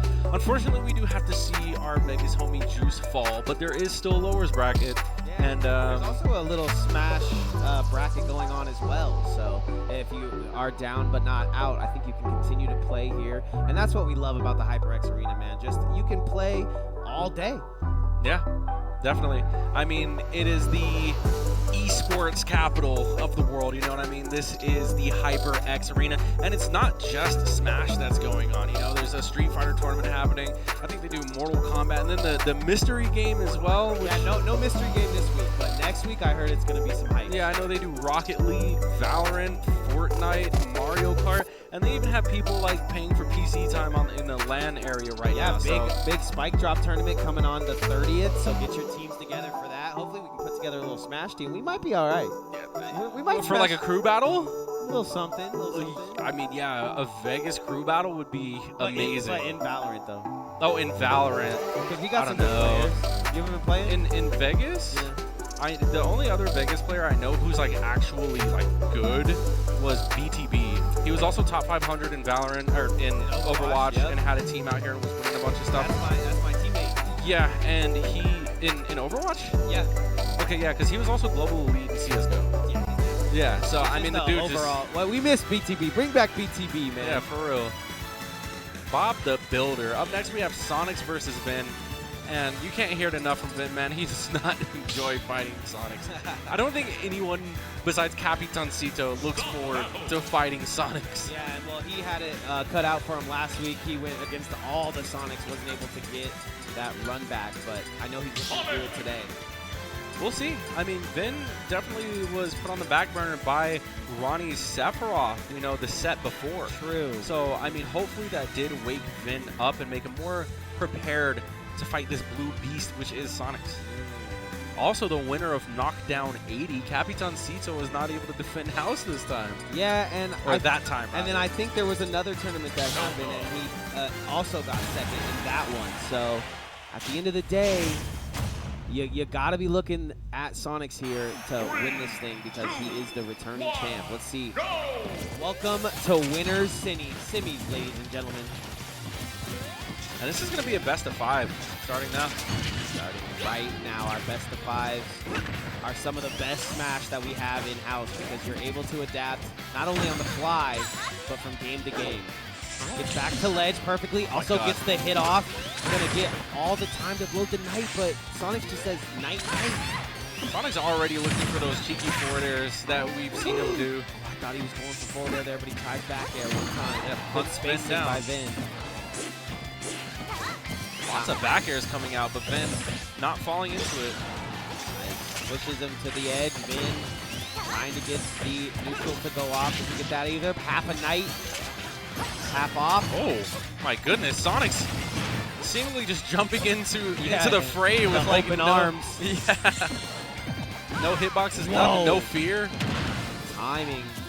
A little off there for Sonix. He's going to get this hit on up B. Not going to get the big forward smash. But Spring is doing its job right now. And Vin takes first death in the best of 5. Sonix is dedicated to two-framing with that forward smash. Yeah. I mean, his spacing is immaculate, so I can see it happening. We've seen him do it. Yeah, he's done it before. Yeah. But it's just funny because it was like time after time, he's like, this will work. Yeah. Okay, Vin evens it out with only 9% taken. Strong showing from Vin here at the start. Yeah, let's see who's going to extend the lead first, though. Sonix being extremely aggressive off the ledge again, trying to duff Vin at the ledge. Oh, he goes for the double forward air, but Nairu's Love's going to help out. Up throw, forward air. Just tried and true things that Sonix loves to do. And I like the Nairu's Love there to send that spring right back at him, kind of cover the ledge. Yeah, and homing attack covering Vin's aerial options there. And that's one thing that seems to like really screw people over in the Sonic matchup is just that homing attack is so fast. It's actually like unreactable if it's close enough. Vin is able to get back on ledge, sneaks up, but then Sonix puts him right back in his place off stage. Woo! He's trying to catch Vin out of space and time, literally. I mean, it will definitely kill if he does. Oh, great spot dodge, but he still isn't able to get the hit off with the jab. Doesn't face too big of a punishment for it either. Loads up a half knight, not going to do it either. Vin, even though he's playing from behind right now, it doesn't seem that like killed? Yeah, he's... And it reached? God bless that forward. Hey, Sonix just pushing him down, pushing him out. I feel like that's how Vin fights in real life. He just pushes. Yeah. Okay, dash attack. The dash attack is still looking really strong. Vin just has to find a way to get in. Because he is sitting at 93, but that's not enough to kill Sonix. You got to really put him in the dirt. Yeah, and I know a lot of Vin's clutch factor does lie in his lightning kicks, but, you know, it's not like you're playing against Wrath. I feel like Sonix is a lot more active just traversing the stage when he's on it. You know, it's just tough to hit someone who's constantly a moving target. Yeah, you know the moves, though. If you're Sonix, you're a stock up, time to camp up. Great follow-up again from Sonix, just the awareness. He just parried this man out of space and time, bro. I can't do it anymore. They decked him. Yeah, I don't even think...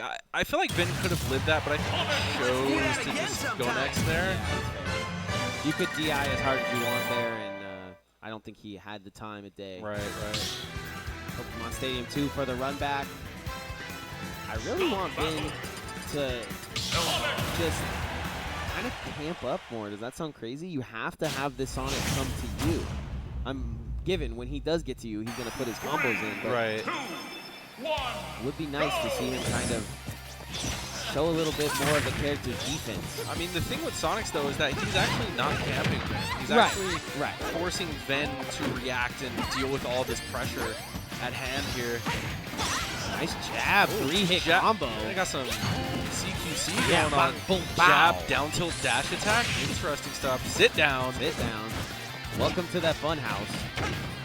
Nice little jabs coming out of Sonix as well, but the roll is going to set him off. Of course, Vin taking his time. Boy, that neutral air. Nairo not going to do the job there. Vin not controlling the pace of this game right now, and Sonix gets that back air. What's the follow-up? He finally gets hits it. Impressive stock one to be taken there from Sonix. Wildin' and styling right now. Oh, yeah, what else you got? The forward air combos into itself. Yep. I think it's true, too, because he does it off stage a lot. Yeah, no, the way that looked for sure, especially when he was able to... He's going to try it again. Yeah. Tried to go back air there, very strong as well. And that's just like character knowledge. I mean, you know your forward air goes into your back air, and you're able to whip that thing around like that. Yeah, Vin's trying to mix up his options here to just get somewhere safe. Even a footstool is getting stuffed out by Sonix, but... We're actually going to have to bring Gabe out of retirement, and he's just going to have to sit in a room with Vin for hours, man. Yeah. Lots of labbing to be done. But I don't think it's that Vin's unfamiliar with the matchup either. It's just Sonix is a monster. Yeah. And I feel very like gifted with... I believe he used GameCube controller now, but even before, when he was just an online warrior using a pad, like...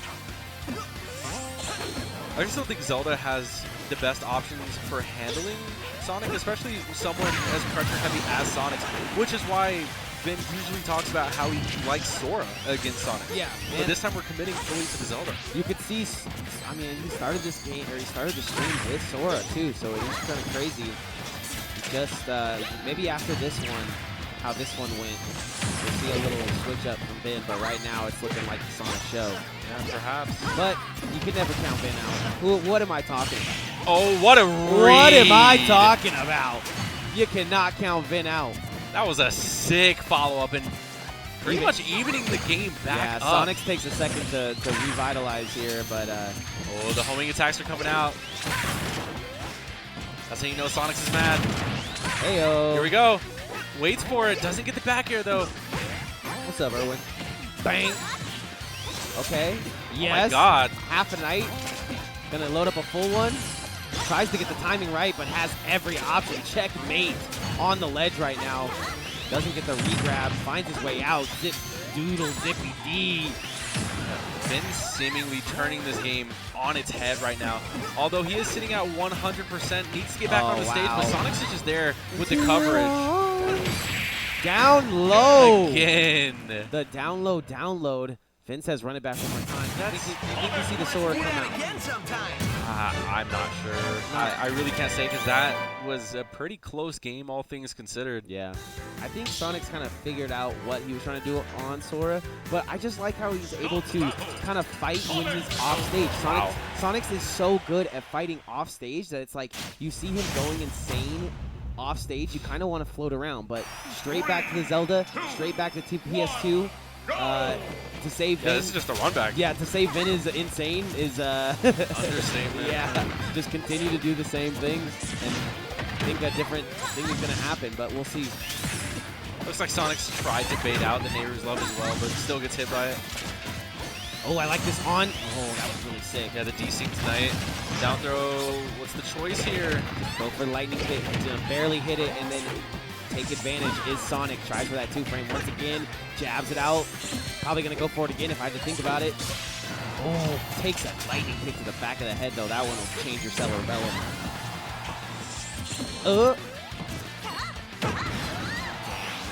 Then just trying to get back, and Sonic's just making it so difficult, just so many options being covered. Again, just patiently waiting for it as well, just reacting to Vin's recoveries here. Yeah, he's like, you're going to stand there, I'm going to throw something. Huge hit, but doesn't get too much from it. Nairu's Love's going to send him to the left. That's going to be crazy. That was almost a complete reversal, too.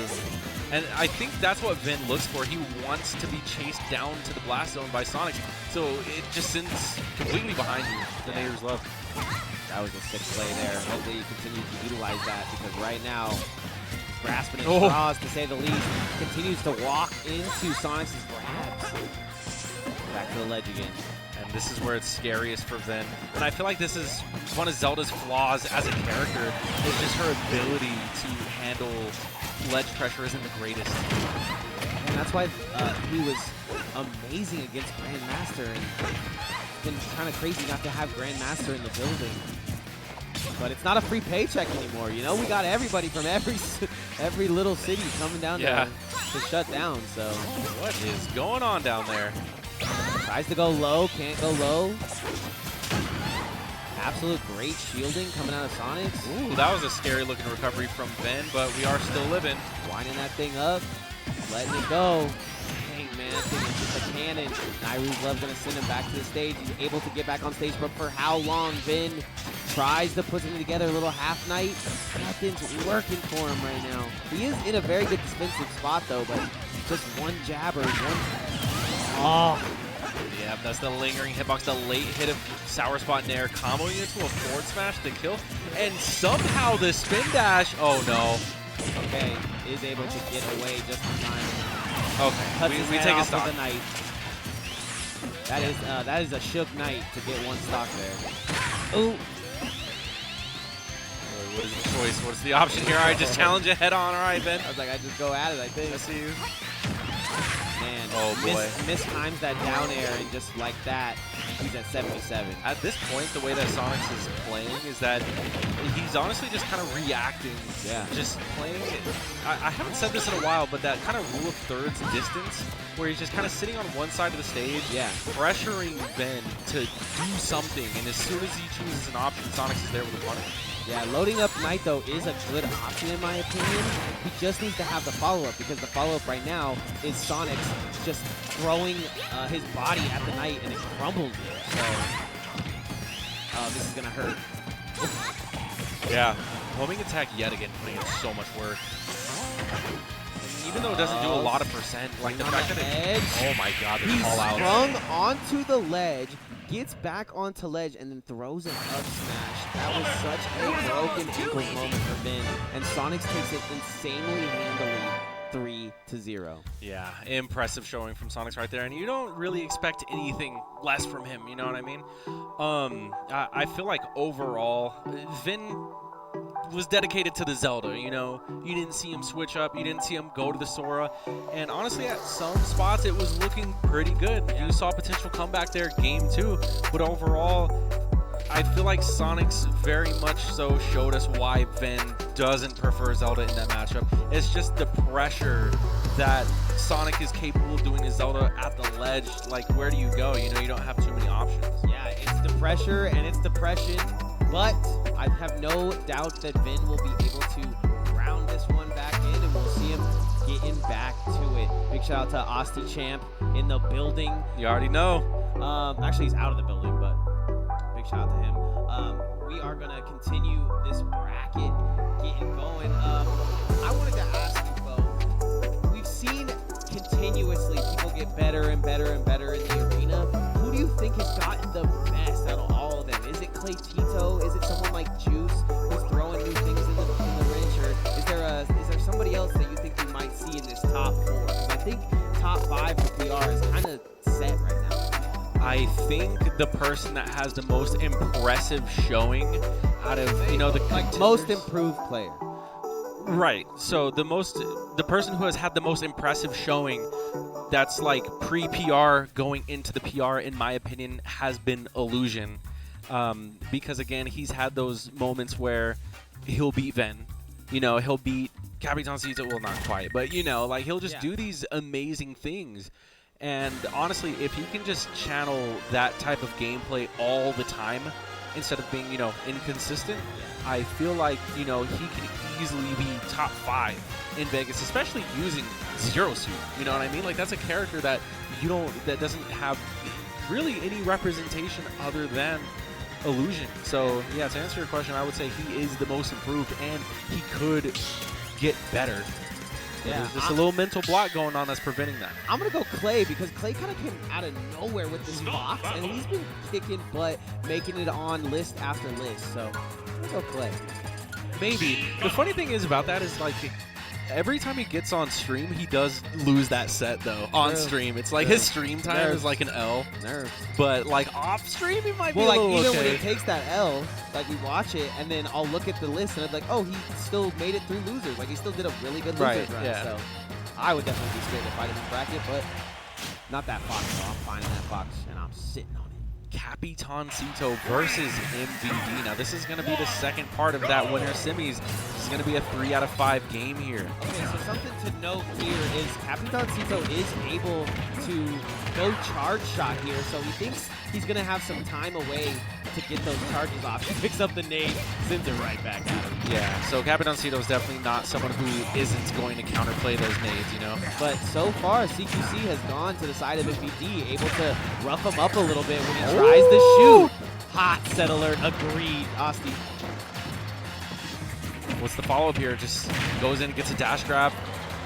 Now he has to cover the high option here from MVD, and I like that as well, just the C4 for a little bit of landing coverage. Did you see the charge shot? Might be something to think about going into this matchup, because the full charge shot got stopped by one grenade. Absolutely. So. That's just the property of grenades, though. They just pretty much eat everything. Sleep. Oh my god, I thought he was going to send him off stage, but he puts him to sleep, and now he's in the driver's seat. Or he's in the captain's seat, if you will. MVD's has honestly been lighting up that platform with C4s, and I think that does really good in keeping his high recovery safe. Oh man, take 10 toes to the back of the head. What are you going to do now? Oh, Capitancito being a little fearful of that Nikita, I mean, for good reason. Yeah. But he does end up taking his own stock there. Oh, okay. Doesn't get the deck to go, though. He's all hands on deck for Capitancito as he's down a stock, and MVD's coming off of a hot win. Oh my god, MVD saucing. Oh. Traded the up tilt though. Yeah, really good stuff there for a free stock. There's a lot of stuff that Capitancito has to look out for. And I feel like this matchup in particular is just like who can control the most stage. Yeah, I mean, he got the full charge off. Was it worth taking two God. Nikitas to the face?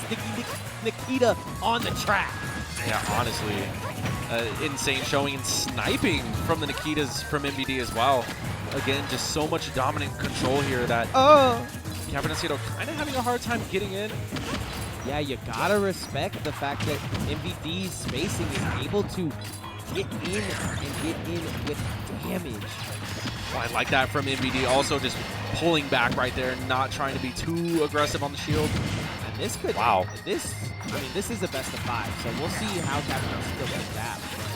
If MVD continues this is definitely going to shake up a bracket.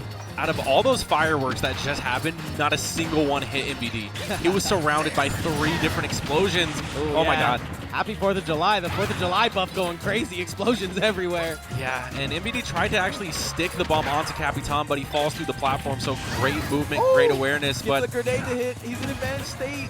Has him on the sticky platform. But still, Capitancito just looking for a place to land. MVD making it so difficult. He's being so tricky, just pulling nades everywhere, keeping himself safe. MVD gets hit by a double nade there. One jab, and he holds forward, and signed, sealed, delivered MVD, and the D is for determination. Yep, that is a common setup that Snake players like to go to. They do like to do the first hit of forward tilt, wait for an option. I've seen Dakpo actually do that a lot too with the Diddy Kong. They just run up to down tilt, and sometimes they try to go for like a forward air or reverse back air, but sometimes they just wait for you to air dodge in, get a free forward spot. They're very similar players in my eyes, but I think the fact that they play different characters is just kind of crazy. I mean, MVD does stand for most valuable Diddy, so they do both have that same similar properties going on for them. Yes, sir. Once again, if you are looking for the bracket, you can head on over to Ally Esports on Twitch. You might be able to find yourself the bracket there if you're looking at the one in chat. A great start for MVD. Big hitter. Yeah. At least not this game, though, because he was just getting juggled, but he does manage to find his footing on the Stay ground. low profile, get rid of that rocket. Yeah, starts moving in the process as well. So many explosions, and he manages to get his follow-ups as well. Somehow, Capitancito gets a grab out of the smoke of the explosion there. C4 going to get reset. Yeah, honestly, it gets to the point where, because their explosions have the same animation, right? Yeah. It's not like you're fighting against a Toon who has a distinct explosion animation. Yeah. Like, you don't know whose bomb is whose sometimes. Easy to lose track, but that up smash was incredible. Capitancito taking the first stock here of game 2. Absolutely deadly start from Capitancito, which is what he needs to continue to do here if he's going to win game 2. Because MVD looks locked. Yep, all good follow-ups coming out from Capitancito as well, but he is getting close to that kill percent. I wish I could ask him why the charge shot for MVD. He's really about the muscle memory. He's going to have to fight Sonix at some point tonight. So. Yeah. I assume it might have to do with just covering the recovery with charge shot, you know, sniping with charge shot. Speaking of sniping, he chased him to hell and back. Just rocket launcher locked on for MVD so far in this one. Yeah, definitely got aimbot on that bad boy. Ooh. He's like, get that bomb out of here. Kick that. Oh my god. Looking like Ronaldo out there, just kicking bombs. Gonna put him to sleep, and the rundown, rush down, multi-hit of the down air. Yeah, that was an Nikita! insane read. What? Nikita! MVD, like I said, looking locked on right now. The setups at the ledge have been insane from MVD. And it doesn't look like he's going to stop with this momentum. Look at the movement from him as well. Jabs out of the sleeping grab. Hidden Tiger, Sleeping Dragon. Oh my god, gets the hit of the nade and the kick. Let's kick it up a notch. So many options being covered. Where do you go in a time like this? And it's crazy because usually Capitancito is the one that puts other people in this position, but seeing MVD do it back to him, there had to have been some sort of homework and VOD review done for this because this is a completely different MVD. Yeah, this MVD looks like S&D, man. It's just destroy.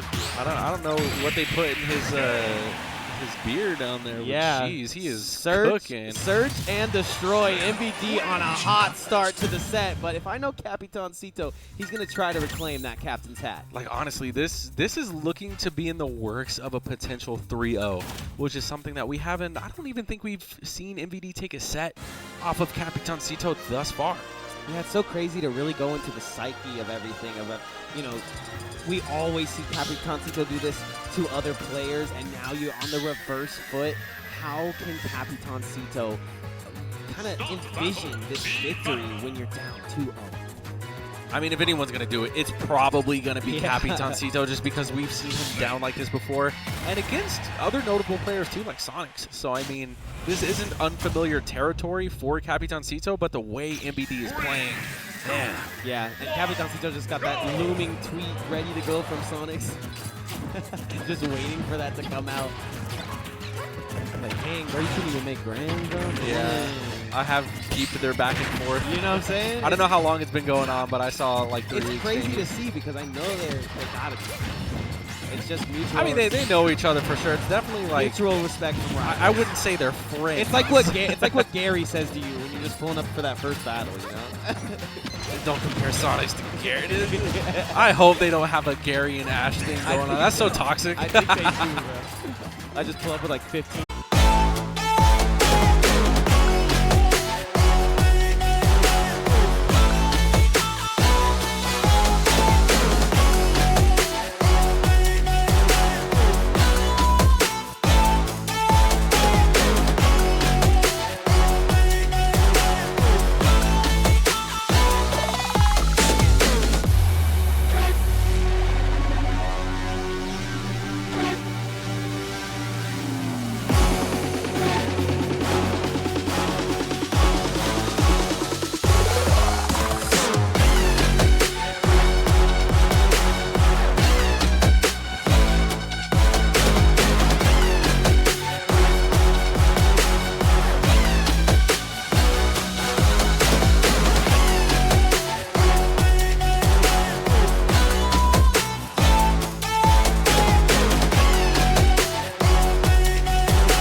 HyperX Arena. Welcome back to Knockdown 81. I'm Foe.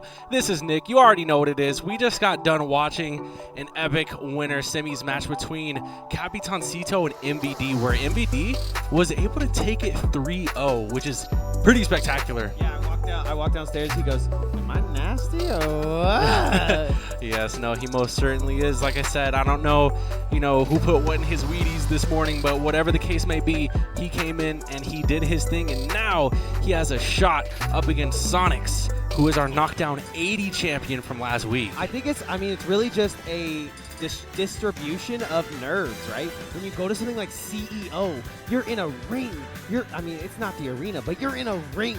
You got all these people watching, all these true players. Yeah, so. MVD's definitely used to the ring at this point. I mean, that's literally CEO's thing, is like you're in a wrestling ring, and he just came back off of a hot streak there. I mean, placing top 5, that is definitely impressive. And now, he's back in town facing off against Sonix.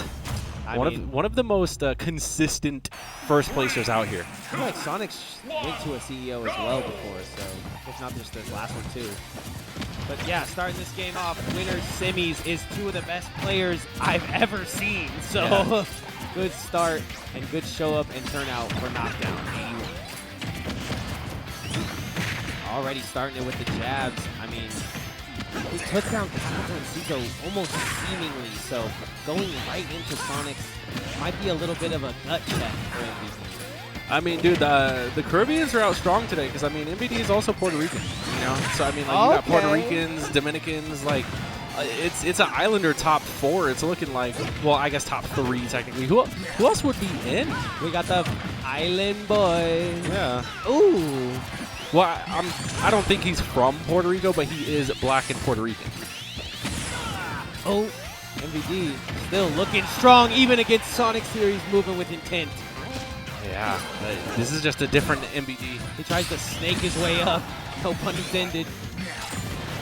Wow. I like the artsiness of the explosions. Dual explosions. At the same time. While he doesn't look at either of them somehow, even though they're on both sides of him. And Sonic gets a really crazy hit of kill, and now MVD does not want to go down this match. He's going to continue. Tries to fly that Nikita onto ledge, but he's going to kind of stick on this platform, and now Sonic's taking full advantage there. Yeah. Already have him at 50%. MVD just needs to land. He gets a little CQC and cancels out the spin dash. Oh, I like the placement of that. That helps with the spacing, but it doesn't matter. Sonic's too fast. Yeah, drop shield. Gets smacked by it. Too fast, too furious. Ooh. And now it's, this is where Sonix really shines in the Snake matchup. Is just the constant juggling, making it so difficult for MVD to land. But MVD says juggle these. Oh boy, I get so scared whenever I see MVD on that platform because Sonix is just sharking below and he gets the back air. Yeah, I don't know if that's a shark or a hedgehog right now. They probably look pretty similar in the... In the what? And if he took a picture of Sonic underwater with that blue fin. I don't know. Sounds like a shark. Sounds like a shark to me. Oh, gets the grab. Little up tilt. I like that grenade just breaking through the combo right there. But even still, MVD being put in the shredder. Oh, speaking of shredder, yeah, the blender is out. And this is just game. Oh wait, MVD actually claws his way back. Up a stock, time to camp it out. Oh, that up smash though, gonna go a little late. Charged it just a little bit too long. Gonna leave the nade in for him. Sonic has been ruling the airs in this match so far. The options from MVD right now are kind of just like hold nade, wait for Sonix to come at you. It's really his only defense against the constant barrage of spin dashes that we're seeing. He's trying to cover the landing, but Sonix is just too quick and punishes with an up smash. 69, nice, right at where he wants him. I don't think MVD should get discouraged. He still looks to be in peak form. I think he should definitely take his counter pick here. He can kind of just... definitely locked in. When I talked to him, he talked to me about every cool thing he did in the set, and the fact that I just watched it and he just watched it, and we were just able to go back and forth about all the cool things he did. But Sonic, we're gonna need to see them here. Capitancito shaking his head. How could I win this if I can't even beat Sonic? If I can't even beat MVD? We'll see, though. He might be able to get his revenge here. This tournament's just heating up. 55. Yeah, already. MVD off to a spot where he's forced to like just try to recover, try to hit the ground. He's just getting juggled. Sonic's currently still at 0%. Yeah, he uses his jump there to get away, and I think that was the correct move. Trying to set up. Look at the explosions. He grabs that. That's not what he wants. Doesn't want that. Hold that nade. Good shielding from MVD as well. Yep. I think he put his C4 on him. Yeah, he's thinking him, but what is that going to do, though? Like, it's so difficult to get Sonix in a position where you're going to confirm a C4 out of it. Spin dash his way to victory here. I don't even know if the C4... Okay, it's currently on Sonix, actually. It's really tough. Blink and you miss it. Forward air. That's it. That's wow. Yeah, stuff. MVD not looking too thrilled by that one. That's like the bread and butter that you hate to go by. You know what I mean? Yeah, it's just like that's some. I can't believe it's not butter. Getting dragged off to forward air is like what? Yeah, and he's been doing that and back air too. So getting hit with either one of those combos is gonna hurt your psyche. Yeah. More grenades to break the combos here. Forward air. Oh boy. Okay, somehow MVD is able to lightly list off to the left. Yep, the Cypher armor is going to be doing its thing. MVD just, again, looking for those landings. Sonic's on the hunt, though. Crawls away. I agree with this decision. I am out of here. Oh, back air not going to hit. He takes a huge punish for it. That's so crazy. Yeah, the movement. Just too solid right now from Sonix. If he just starts this match, though, I wouldn't even be surprised. Like, if MVD just goes hard right here, he can get this stock and another one. And it's troublesome. So much snow pressure coming out from Sonix. I mean, he has 2 stocks ahead, so he has a huge opportunity to just kind of play aggressive, go for these risky plays here. Like, running up and grabbing at that percent, very risky. Sonix not trying to play around that C4 right now. Sonix just chewing on like bubblegum, man. And he's trying to throw back the grenades. Fingers a little buttery. So crazy, Butterfingers. He's cooking. Yeah, I mean, Sonic's getting revenge for his island brother. It's like rivals 1 second and then the next. You got Island Wars going on. Dude, it's so anime, man. I just love how anime every tournament is. We got to make an anime opening for. That's what we'll do. A Vegas Smash. Hey, Austin, Austin, write that down. If production can get on that, bro, I'm game. Yeah. That'd be tight. Yeah, that would go crazy. Is that Naruto? That was definitely Naruto. Yeah, that was it. That was it. Yeah. I forget the name. It's called like Bird something, but yeah. Oh, he's sleeping. Yeah, this match is done. It could potentially go to time. Sonic's gonna end this one right. Yeah, it looks very frustrating, but MVD still. I'm surprised he doesn't just C4 himself. Honestly. No, I've seen him do that before. No, when he's done with the game, he just C4s himself off the top. I know, it's just a crazy way to say it. Oh, C4 we'll take that one. You're not dipping and dodging out of that one, and you know we've seen MVD last a pretty long time, but yo, if he brings this back from a 160% and a stock deficit, then that is going to be he might be the best player in the world. Yeah, it's going to be an insane game 3. MK Leo got nothing on most valuable Diddy. Okay, but he's taking the patient approach too, which I like it. I mean, you're sitting at 192, anything can go wrong. Man's hands could fall off right now. Got to be prepared for it. Oh. It's crazy too because MVD is always sandbagging. He's not even using his main character. Whoa. He's always on a secondary. Whoa. He keeps the Diddy tucked away because he understands it's too powerful. Disrespects the Dakpo, maybe. Look at this. See, not even phased by it. He knows that there's a whole another game ahead. Yep. Literally and figuratively, eye roll from MVD. Majestically, the snake flies away. The reason that MVD kind of wants to put the pressure on right now, in my opinion, would be so he doesn't have to go against Capitancito again, right? But Sonix just knows he's in the position of power right now and has him right where he wants him. MVD can take a second, though, and have a fresh moment of clarity And change the song. And change the banger, yeah. Snake. Yeah, I mean, the way the games have been going, I mean, it's typically how they go in the Sonix versus MVD match where, you know, Sonix will just get a little bit of momentum and then all of a sudden MVD cannot land. And that's just the nature of Snake, the matchup in general. Anyone who could really keep him in the air is playing the matchup right, and Sonix just excels at doing just that. I don't think anybody could have seen the Capitancito 3-0 yet, so I'm not going to count MVD out yet. It is definitely a different matchup, though. Wow. Did Sonix SD? Oh, okay. He got it. He got a hit of that, though, and that's just him telling MVD straight to his face, I will go out there. Yeah, and MPD in the player cam was like, they're just laughing. He's like, bro, what is this? He's like, you are out there for real. I am trying to get back. Can't grab him there on ledge, but he, oh, wow, he needed to do a move there. Just hit stun from grenade. Nice grenade on platform. This is MVD's chance. What's the mix-up, Nikita? Wow, what an exchange. Wow, he pressed every button there. People at home going crazy right now.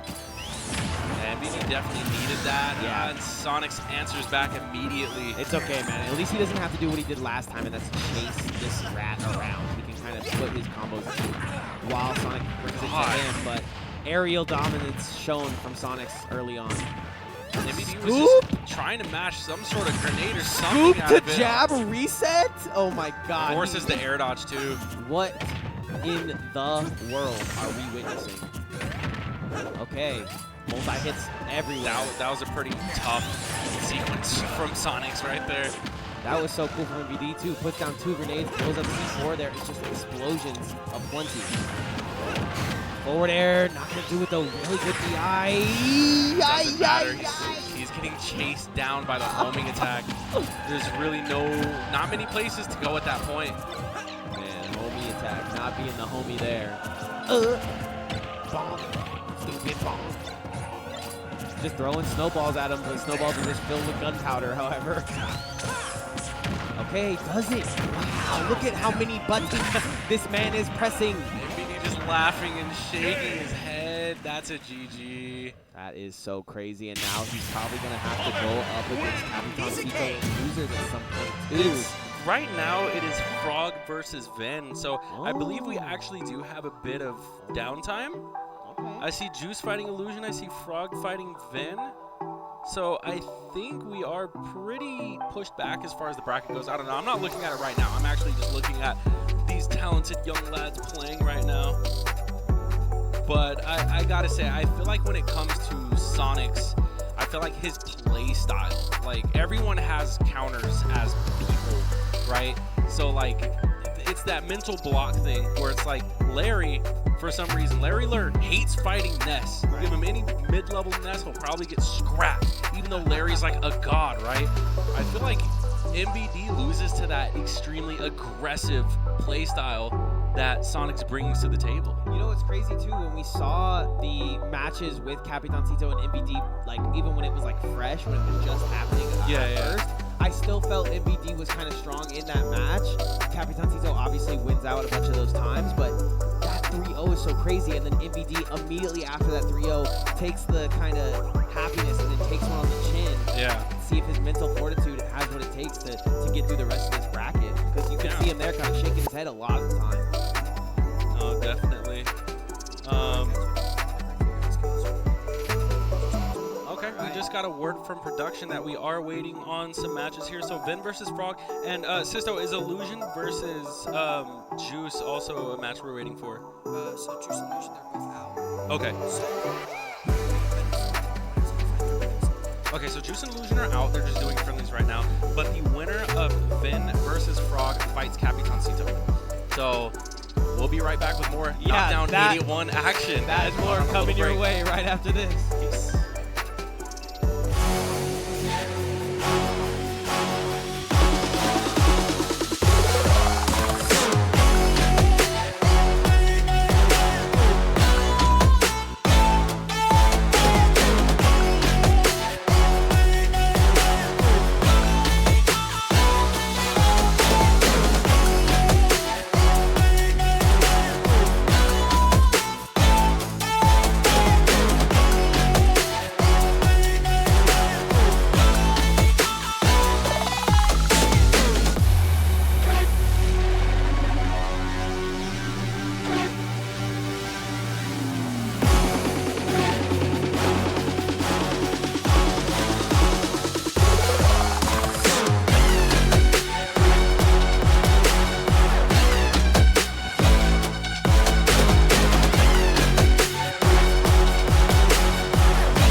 to Knockdown 81. That is some of the best Smash we have seen in a long, long time. Seeing MVD 3-0 Capitancito, I know he's going to have something to say about that. Absolutely. I'm joined here with Bo. Obviously, no Nick in the building. We are getting through this tournament, but not without some upsets, let me tell you. Yeah. The game that we just saw in the winners finals actually was MVD versus Sonix, where Sonix kind of did to MVD what MVD did to Capitancito, so it was kind of like, you know, a staircase effect there. But before we took our break, we were actually waiting for the winner of Frog versus Ven. So it does look like after an intense battle, Ven ended up taking it. And right now, he's going to be playing against Vegas's #1, Capitancito. And you see Sonix in the background. You already know that he's going to get the scoop on this match. Yeah, I mean, definitely got revenge for his island brother, but now Ven stepping up against Capitancito. These two, I would say, nonetheless, friends, right? Who, Ven and Capitancito? Yeah. Now, these guys are friends. I can't vouch for Sonix and Capitancito being friends. I'm pretty sure if Capitancito lost to Ven right now, Sonix would be relieved. You know what I mean? He might even, like, moonwalk away of this whole situation. In fact, he might even celebrate. Yeah, he might even see a celebration. But yeah, getting into game 1 though, Capitancito Ven on PS2 here. Now, I did chat with Capitancito for a little bit. I love to hear that. Yeah, and he's unfortunately not feeling the most confident he's ever felt. It's weird because looking at him play, you would never be able to guess that, right? But start here, very even. So, but I take the E out of it and just Ven. I really like where Capitancito is coming from using charge shot as well today, like basically all day. Because it is killed. Well, I mean, he hasn't fought a Sonic yet. Yeah, that, true. I mean, that's the only time I've ever actually seen him change from the blaster to the laser. I mean, yeah, all those people that are online talking about, I would hate to be in this region. This is a pretty good turnout. I mean, we're only missing one Sonix, but still. Wait, you talking about the attendance today? No, I just mean like the players that are actually playing the character. Like, you know, they're like 2 Sonix and a Zelda. What are you gonna do? You know? Yeah. So I was gonna say our VR is even more stacked. Like, especially if Geek still lived here, if Grandmaster was super active, if I still played, you know, like the region would actually, like, our top 10 would be insane. And I just like how you guys are continually getting better by playing each other too. And the amount of tournaments in Vegas Smash is nice to see. To see the like full, week. I think it's like 5. To see the full week lineup. That's so many tournaments, so much Smash. Yeah, happening. I think you can go Tuesday, Wednesday. I think there's something Sunday, Saturday, Friday. Oh, that's gonna kill for sure. Yeah, so Capitancito talked about how, like, he might be feeling a little unsure against Ven, but I also feel like Capitancito is also, like, he doesn't want to jinx it kind of guy. I feel like that's been the trend lately, is that no one wants to say, like, oh, yeah, I'll win for sure. Right. You know, they just try to jinx everyone else and say, oh, this person is projected to win the tournament. Yeah, I think it's so crazy because of how much I've seen Capitancito and Ven hang out. That, like you were saying, they don't even, like, play that much. They're just, like, homies. So...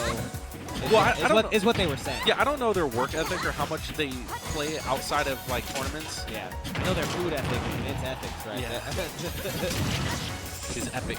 Food epics. Yes. Right now, they're having a very even game, though. And it does seem like Ven is able to counter most of the stuff that Capitancito wants to do, but right as he does, Capitancito has the answer. Sitting at one spot. Oh my god! That spot dodge was huge, and now they're just jumping at each other like bunny rabbits. Yeah, Capitancito's gonna have to be careful because this is that scam percent. Sends that bomb back with Knight, but oh! Capitancito's spacing is immaculate. Gets that neutral to go. Doesn't get the most sourest spot of the apple there. Ven is setting up this ledge beautifully right now, making it very difficult for Capitancito to advance. He's gonna get that grab. Where he's gonna go with it, we don't know. Back throw it is. A bot dodge out of that. Gets back to ledge is Capitancito. Somehow gets through the Knight and a move. Yeah, what a get-up attack. The range on that. Oh my goodness. Ven's shield reduced to a Skittle. His stock has perished completely. Capitancito takes game 1. Wow, and that seemed to be going in the way of Ven, but if I know Ven, he wants to play from behind, so. Yeah, which is weird because they were like even the whole time. Literally that's the most even to even game that I've ever seen from Ven, I think. Just where the whole time it was like 20. Okay, I got 20 to you. 60. Okay, here's your 60. Like, so crazy to see from Vin. It doesn't go his way at the end of the day also. So Capitancito may not be feeling too strong here, but Vin is. I mean, we're definitely muscling our way through. Double nair. Once again, if you want to see the bracket, head on over to Allied Esports on Twitch. You can find yourself a bracket there. Welcome everybody that's watching on VGBootCamp as well. Appreciate you guys. We're here at the HyperX Arena in Las Vegas, Nevada, watching two of the greats go at it. I feel like the game plan for this matchup is wonky in both directions anyway. Yeah. Because I know when I asked Capitancito about his performance against MPD a little bit ago, he had said that he felt like he didn't have a game plan going into it. Yeah. Maybe that has to do with his lack of confidence going into this game, because it's like you're fighting Zelda, and there never really is a solid game plan. Like, I'm just going to say, I think I have the most experience fighting Zelda out of anyone on planet Earth. Probably like, true. that is a character I don't think I'll ever lose to. Yeah. But even still, when I fight Vin, sometimes I'm like, bro, what is this? You know Yeah. what I mean? Like, I do sometimes feel it just doesn't follow a certain path. So that could be really tough, but I mean, Capitancito is still managing to, you know, just do it. Yeah, Capitancito still finding the rhythm, even though Vin got a lot of these big hitboxes sending his way. Yeah, but this is where we've seen Vin really shine. That should be the ST. Yep, that's going to do it. Even so, Vin's scared, gonna go down there and try to. Yeah, got the footstool too. Dash attack, dash attack. Oh boy, that's. Wow, the fact that he tech to roll that, come on, man. Oh my god, it's Hey, stock yo. deleted. Things I've never seen happen to Capitancito, the game. Vin can definitely play explosive when he wants to, but it's not very often you get opportunities like that. Vin just goes and attacks it. Now has a huge opportunity to extend this lead. Really good tilts, but Capitancito gets on the ledge there and he holds shield strong. Dang, headlong. Baits out of Nehru's Love as well. Lots of bomb damage. I feel like Zelda is not the kind of character you can set up against, though. Like, this is one of the few occasions where Zelda might have a little bit of relief at the ledge. Yeah, I literally saw him charge a charge shot, and then since Knight was out, it didn't even hit just because of the shield. Well, so. Knight and also Thrower's Wind as well just kind of Send it back, eats yeah. a bunch of stuff. Eats the bomb, too. Vin is... Strong angle there, even though Vin wants to go down there. He's on the hunt. Oh my god. Delivering hitboxes while blocking Capitancito's. I think, like you said, Capitancito's head just not in today, not really having too much plan, but the back air gonna come out, holding that charge shot. Big shield coming out of Capitancito. He's gonna serve it up on the ledge. Nehru's Love going crazy. Up B, gonna get pinned back to ledge, but just barely. Yeah, he was stalling for dear life, and what a turnaround grab. You can see that Capitancito's fumbling a little bit. Yeah, I was gonna say, he made that tiny mistake, shakes his head, and still capitalizes on it. Right. And still get the stock. 86% on the board. Can Capitancito live this and continue to mix up this game and this bracket? It's really tough, man. Vin is no stranger to closing out these games, but that percent is evening up by the second. Vin is going to have to close it out soon because Capitancito showing no signs of stopping here. Oh my god! Wait. No, Vin makes it back, but that was a crazy aggressive option. Gets the back air and just like that. That's insane. Capitancito with the resilience of a madman. I am stunned because, you know, going into that game, both games so close, back and forth, and Vin doesn't come up with either of them. Now, I have no doubt that Vin can come back and get this one. He just has to, you know, you gotta catch the ball before you start running. So let's see if he can do that. Holy moly! And this is just the beginning of Capitancito's, you know, run. If he wants another one, because it's not often at all. In fact, I have yet to cast one where Capitancito was outside of the top 2 on a knockdown. Right. You know, he's just that consistent. So let's see if he can keep his run alive here, because, I mean, Vin is just the first stepping stone. Then you have never 3-0'd him. Yeah, I've never seen Capitancito take this much punishment. I've only seen him dip, dive, and dodge around the opponent while getting out everything that comes with this meat gunner. But right now he is actually taking damage, but giving it back as well. Yeah, well, I mean, he definitely looks like he's cleaning up for this game, but still, I mean, they've been pretty even, like back and forth throughout the set. Literally. I kind of expected. This is, what, 1 and 3 in Vegas? 1 and 4? Something like that. Yeah, literally. I think MVD is 2, no? I would say MVD is 2 just because he has a lot of second place finishes that should be first in my opinion. But Right. I don't make the rules. But yeah, definitely really consistent player. I would say MVD is about 2. I wouldn't say it's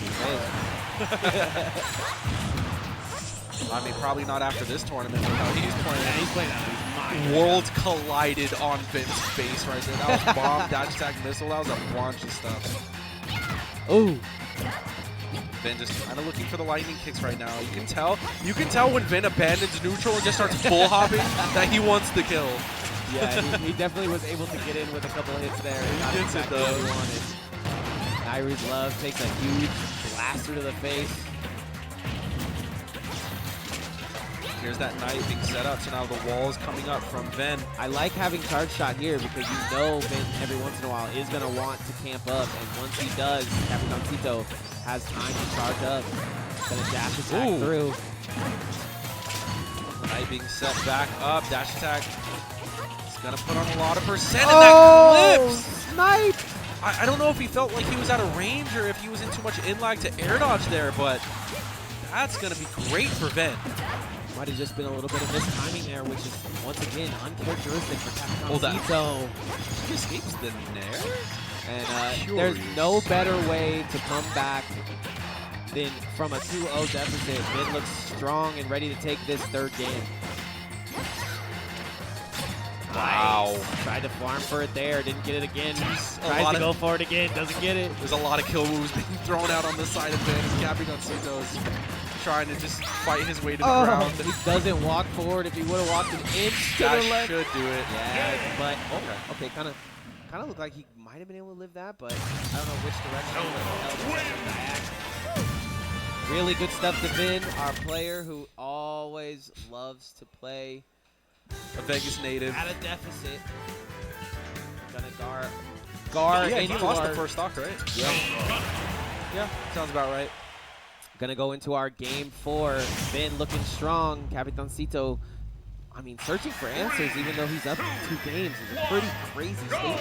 But we're running it right back to PS2, which I'm actually very surprised that they don't go to like I wonder if Capitancito bans Smashville because Vin typically is okay starting on Smashville. yeah. So maybe that is a ban. Maybe Capitancito doesn't like the smaller stages against Zelda. He's gonna jump right at that knight though. Which I think is so weird. You know, I use Ness. I love a small stage against Zelda. I love a back throw. I hate big stages, right? PS2 is just too big. Yeah, too many units. Yeah, because if you catch him on the right side and you want to go to back throw him, you can. That's what I'm saying, bro. Like, make it easy for me. But getting into this, though, this game is looking a lot like Game 3. Capitancito's mobility has been good enough to allow him no deaths from lightning kick. Right. That was a very close one. Yeah, I mean, he might have one, but that's about it. He has been getting a lot of mileage out of the teleport, the up special. So he's actually winning a lot of the air-to-airs too, but one advantage that Vin has is that he definitely does the dash attacks, the tilts, you know, and he plays the range game with Knight very well. oh, look at Vash. Remember Vash? Little Vash in the building. Wait, Vash where? In the chat. Little Vash. Yeah. Is that? I thought it might be. I don't know if that's Vash or Ollie. Oh, okay. One of his ones. Anyways, yeah. So we're actually completely even in this game right now. That 23%. Okay. Rolls in, not gonna get it. Gonna continue on into things. Little up tilt here, little up tilt there, but that's not a tilt. That's a smash.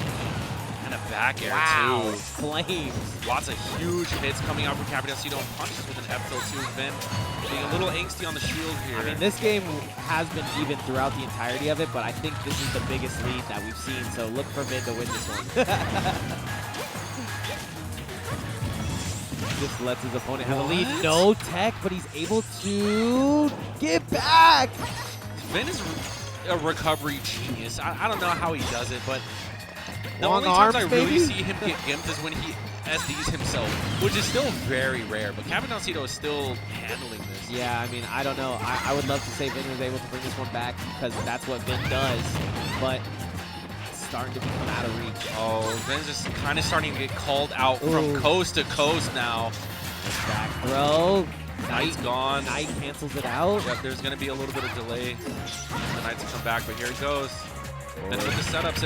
And this is where I like seeing Vin play. He tends to do his best when he's playing the range game. Oh, kick to the chin. Are you kidding me? Oh, no. Here's the setup. Oh, if no. he wouldn't have grabbed him, he was dead to rights. I think Vin may have overestimated how much time he had. Well, he doesn't have much time left. He is taking every big hit that Capitancito has. Yeah. And the Capitancito fans, It's not looking good. are going to go wild here in a sec. Was that a grab? Were you trying to grab the bomb? Oh, there he goes. Oh, he gets somehow that turning grab so strong. No kill throw there. Oh, the setup on ledge is looking strong. That last one missed phase, but he lets that up smash go. And we have a GG. Capitancito over Vegas. Previous PR #1 Vin. Wow. That was quite a match between these two Vegas Titans, Yeah. I have to say. And even though Capitancito may not be playing the most confident that he's ever felt, I feel like he still demonstrated a stellar performance. And you know, against Vin, that's no easy feat. So you know who's a good coach? You, man, because you went down there, you talked to Capitancito, and he got his head right back into the game, baby. I feel like more than anything, I was just kind of like picking his brain because I was curious to know how he felt. Yeah, you know what I mean? Me too. Because I just noticed a couple of things that were uncharacteristic. Right. And, you know, I don't want to get too deep into everything that he said, but, like, he said some interesting things that it's just like, damn, you feel like that? Like, me, as an outsider looking at you play, I would not be able to tell all that external stuff or internal stuff is going on, you know what I mean? Right. But with that being said, Vin, I believe, is going to be out at 4th place. And now Capitancito gets the Losers Finals run back. And you know what Vin's saying? This ain't for PR. This ain't for PR. I don't gotta try. You're right. This also is not a sanctioned tournament. I don't know why. Is it because the rankings just came out? I think it's like they're just about to start doing the next season. I think the first one, the first PR is going to be Armo's tournament at UNLV. So if you want to get on PR, that is a great start to have a good turnout. Interesting. Yeah, I'm just looking at the venue right now. I believe Street Fighter concluded. That sounds about right. Yeah, because I see people coming upstairs and, you know, coming back from their pictures and whatnot. Anyways, as far as things go on the Smash side of things, we do have MVD and Capitancito currently prepping for the games right now. So that's Strikes, Stage Bans, Stage Strikes. Dude, I have a question I've always wanted to ask. What was up? What's your worst character? Because I remember we used to... Like that I suck at playing. Yeah, that you games or personally playing. Yeah, actually playing it. So that if I was going to play against you with your worst character, what would it be? Yeah, I'd have to look at the character select and see who's... Probably me Gunner, right? Right now, Wii Fit's coming to mind. Probably Sora, because you never had no Sora. Yeah, Sora's kind of new. All right, getting into things though. Game 1 is going to be on PS2, and I believe... Yeah, this is Capitancito trying to get his revenge on MVD. This is another hot set alert if you're just joining us. Yeah, shouts to Osti.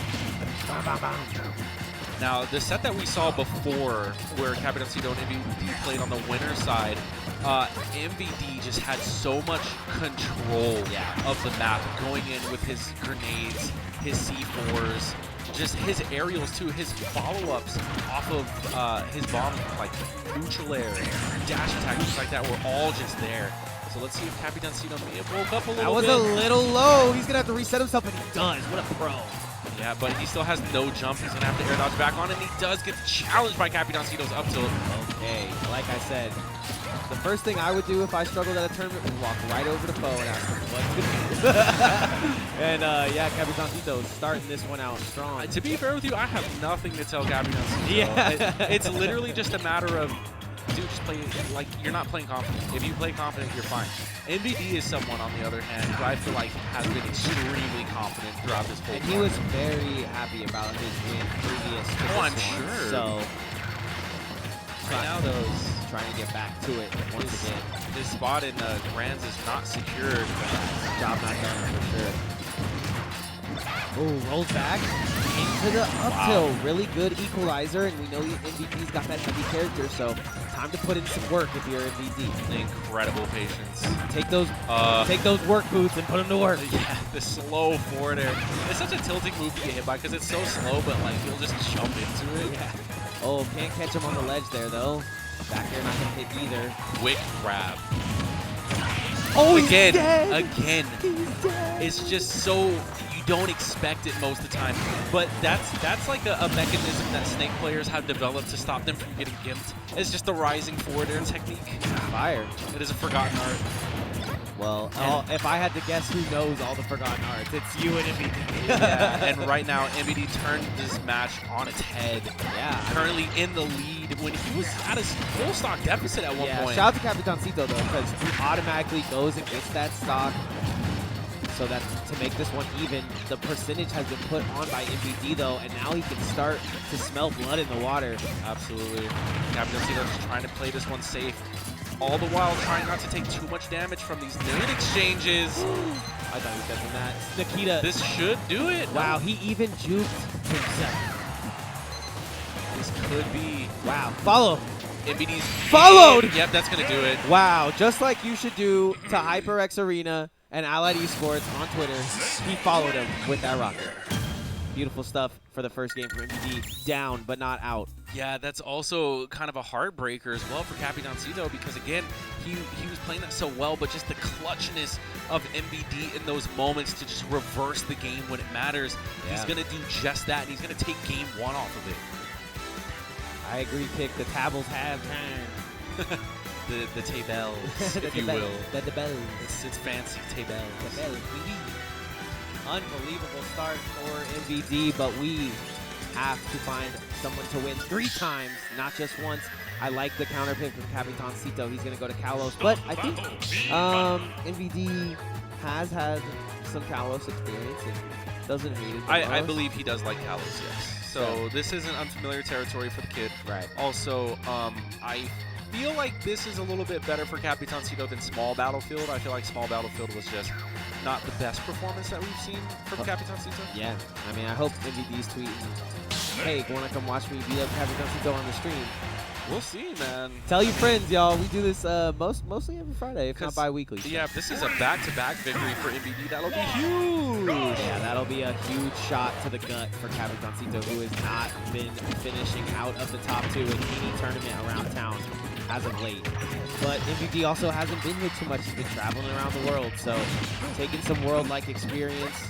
This one is just a banger set to say. Nice back air coming out. And he's really pressuring MVD on the left side of the stage right here. MVD forced to try to find the middle, but he's still taking a ton of damage. Capitancito also avoiding the grenades as well on the way down. Leave that grenade on the floor for him. Hit him a little bit up. Up throw. Really good up throw. And I think he's doing a great job in air. Lots of air dodges in this match so far. I like how MVD is layering his landings just strictly by landing by his grenades. Yeah, I like how Capitancito's just standing on C4 as well. It's really forcing Capitancito to actually just go to the other side of the stage and kind of set up his own wall. I believe he switched to laser or maybe. Wow. Oh, no. Still charged up. Yeah, still charged up. All right, first stock goes to Capitancito once again. You won't see laser until a Sonic gets on screen. Yeah, until he's got to stop you in your tracks. Wow, huge deadly setup. follow-up, 37% off that, a little bit of backfiring damage. Oh. And that's a panic. Yeah, Capitancito shaking his head aggressively in the face cam, knowing that that's something to look out for. That combo is literally shut up.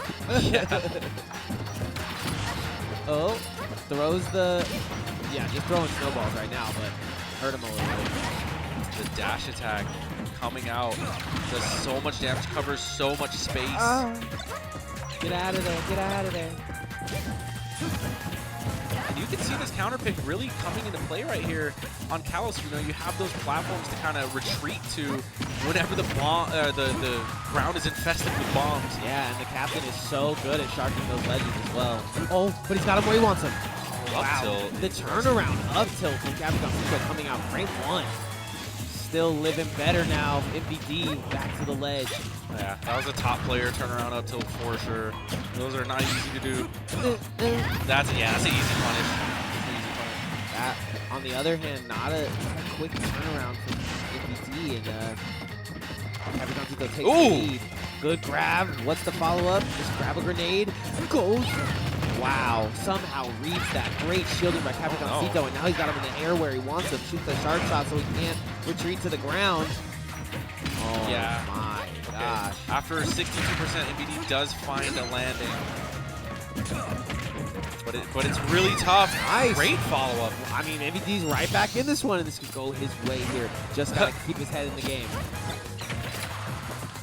Fighting bombs with bombs. Pretty good. The zoning is gonna come to a complete, I guess, overhaul here. Can you imagine if we shot like a movie and I grab a grenade and you grab a bomb and we just throw them at each other and then run at each other, dude? Like, great choreography from both these players right now. Interesting landing with the mine right there. That's actually a mix-up that I've yet to see from Capitancito. So a little bit of new technology coming out. I'm tired of using technology. And right now, MVD's just trying. No. He was trying to get nade damage safely, but Capitancito just found an opening and attacked it. Yeah. Gets a strong back there. You can only shoot so many lasers and do so much before you just go in and get your hands dirty. And, right. Capitancito does there. However, MVD's still looking strong. Hopefully that doesn't shake him up too much, but 1-1. This feels like grand finals, but we're not even close. We got Sonix in the wayside, waiting for his chance. And it's 1-1, so this is pretty much a 2 out of 3 set if you're just joining us. It is 3 out of 5, but, I mean, we're going to that game 3 right now. This is going to be that small battlefield, which I had said didn't look the best for Capitancito, so let's see if he maybe figured something out here. Nowhere to run, nowhere to hide from all these nades. Little stage. Last time we were here, MVD was in complete control. Oh, through the platform. Strong advance. Ooh, okay, back up in the platform. He is able to get rid of the... You want to shoot rockets? I got those. You want to shoot bombs? I got those. I don't have a gun counter, so be chill on that. MVD playing from platform to platform here. He's actually losing the range battle. Yeah, that's what I was going to say. He actually looks stronger in the CQC somehow. No, he does. He really looks strong when he's able to follow up off of his grenades, but the way that Capitancito is playing just forfeited the stage. But okay, he gets back on. So right now, MVD can win because he's getting this grenade control on the map. He had the C4 planted by Capitancito's head. He's got the rhythm too because that parry was random as heck. Plays at the perfect time, perfect parry. Then he's gonna try to shark him in, but he cannot get to do any CQC. Capitancito might be looking better in both avenues right now, but MVD holding on. Wow. It's just a trade from projectile to projectile. Not a lot of like physical attacks have actually connected. Oh my gosh, that was his bomb, not his bomb. So he's gonna go ahead and get that down smash. Let's go. Neutral is gonna start it out into the tilt. You gotta be careful though, because at any point up tilt can come out and trade and kill you at 126. So much percent. So many follow-ups to be had here. And good turnaround up tilt from MVD is going to take the first stock. Lifted. That's the first time I ever seen him do the gamer head shit for their stock. Okay, that grenade cooked forever. Looked like some chicken. Okay, the trade is good for MVD. He's going to continue to roll in, trying to get a huge collision of explosions happening right there because of that up tilt. Trying to find out who the captain is here. Capitancito. Even the percents, you know. He rolls into jab up tilt. Yeah, it's just muscle memory for him to want to air dodge in, and MVD is kind of realizing that. It's so sick though, like the combo does look so cool. It really like it turns off all momentum. Capitancito though, looking strong still, puts on a little damage there in the scuffle. But so is MVD, trading back and forth. And here's small battlefield, you know, doing his thing. MVD able to set up. pace. Running away with his percent. Get up, hold shield. Very strong option there. Not scared to go back to ledge here. Which he should be because there's the bombs awaiting. Oh boy. What the heck? MVD really fighting for his way back here. Oh, The he got Cypher. back. He got a lucky hit. I would have popped C4 there. Oh, okay. Mixing it up. That almost killed. Yeah. This might actually be the game now. Nakita does its job. Really hard to get back from that. 179. Living to 2 stocks. MVD looking strong going into game 4. I don't know Absolutely. who you got, man. Honestly, that's a tough one to call. I mean, it can go either way. It really just depends on who's able to get their setups, you know? Right. 100% agree. Because, I mean, when MVD is able to get control of the map and have all of his grenades and bombs on it, you know, he's a force to be reckoned with. So but where, Capitancito, yeah, when where he's would controlling you the ground. Where would you counterpick right now? Because small battlefield was not it. IMO.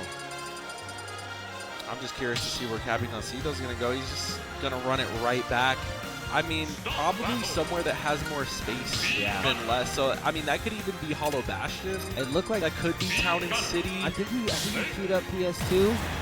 Yeah, no, it's definitely PS2. And like I've said in the past, Capitancito, one of those that just thrives off the muscle memory. So being on this stage and feeling comfortable on the stage is a strong aspect of this. Right. Getting into this game 4 here, MVD currently just has to win one more game to fight against his bracket demon Sonix in grand finals. I mean, MVD better be tweeting this out because I'm seeing the Capitancito fans in strides today. Oh yeah, they're all full force. Okay, bombs over bang. Yeah, they're just going to be trading a whole lot here. That's a huge hit though. Has him right where he wants him, but blows up the bombs that he's sitting under.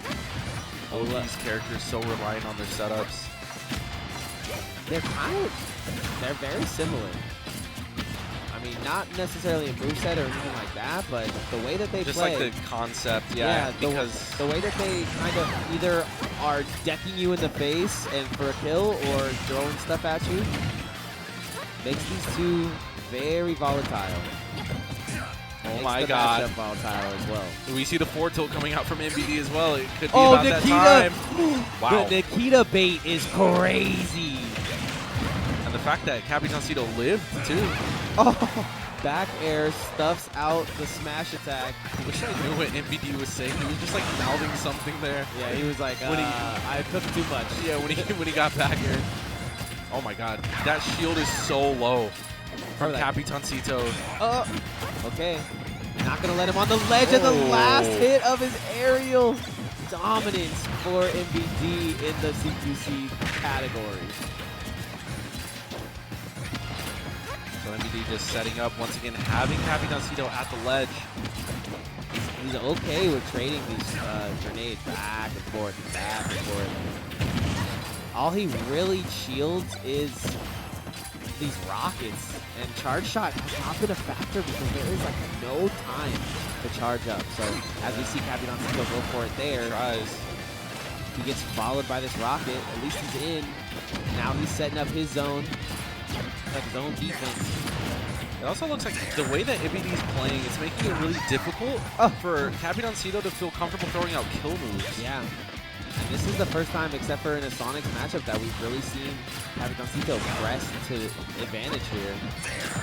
Oh, he got it. Oh my goodness. Oh, no way. He doesn't shield that. Gonna drop C4 to cover the landing. Taking a little page out of Capitancito's book, and now Capitancito is on tournament stock. Yeah, his tournament stock right now. You see that he's trying to go for these downers off the stage, but I mean, MVD is just, you know, safe as a kitten with his Cypher just above him. Yeah, MVD has Capitancito at quite the deficit here. The spotlight is on El Capitan to bring this back. Time to sit back in the captain's seat. But I don't think that's going to happen. I think MVD is really proud of how far he's come and just like his advancements in this bracket here. Again, like not only 3-0ing Capitancito for the first time, but also double elimination. That is quite a feat in its own. The only people we got left in the bracket too are these three: Sonix, MVD, and Capitancito. Right. But we talked about it. Capitancito, you can never count him out being the resilient player that he is. He's come back from far worse deficits. But none against MVD. This is a deficit, though. Yeah, none against MVD. Back See if he can do it. Funny. He's going to continue to try to advance onto him, but now has to retreat. Dip, dive, duck under those two grenades. Oh, he's not worried there's no about jump. it. He knows that there's only one way to win this. Oh! Oh, That connects. he's got to run him down. He's got to rush him down. Jumps over C4 there. Nade into his face. Can't believe he would retreat the ledge here with all of the tournament on the line, but he's going to do it anyways. Capitancito looking to shark the ledge and can't. Does not get the up tilt and everything coming up. Capitancito, can he put together a huge combo here to send us to game 5? Big wait, boot what? To the face. He lives? He's only at 100. He's got a second lease on life. Can he do anything with it? That's insane. 148 as the me gunner against Snake. Oh, man. He's feeling so much pressure here at this ledge. Yeah, but he's also got to be feeling so tilted. All MVD has to do is land one up tilt, one. He's making some One mistakes C4. here or there, though. Oh, and there he it gets is. it, the up air. 10 toes to Jesus for the second. It confirmed for sure second place, if not first, if he can get through Sonix. Big shout outs to Capitancito for putting everybody on game, but man, did MVD shut it down. I gotta say, Sonix is looking at this one like, yes, yes. Yeah, that's an insane turnout. MVD surprising us because I know that, MVD is not the biggest fan of fighting me gunner, but, he fought through it.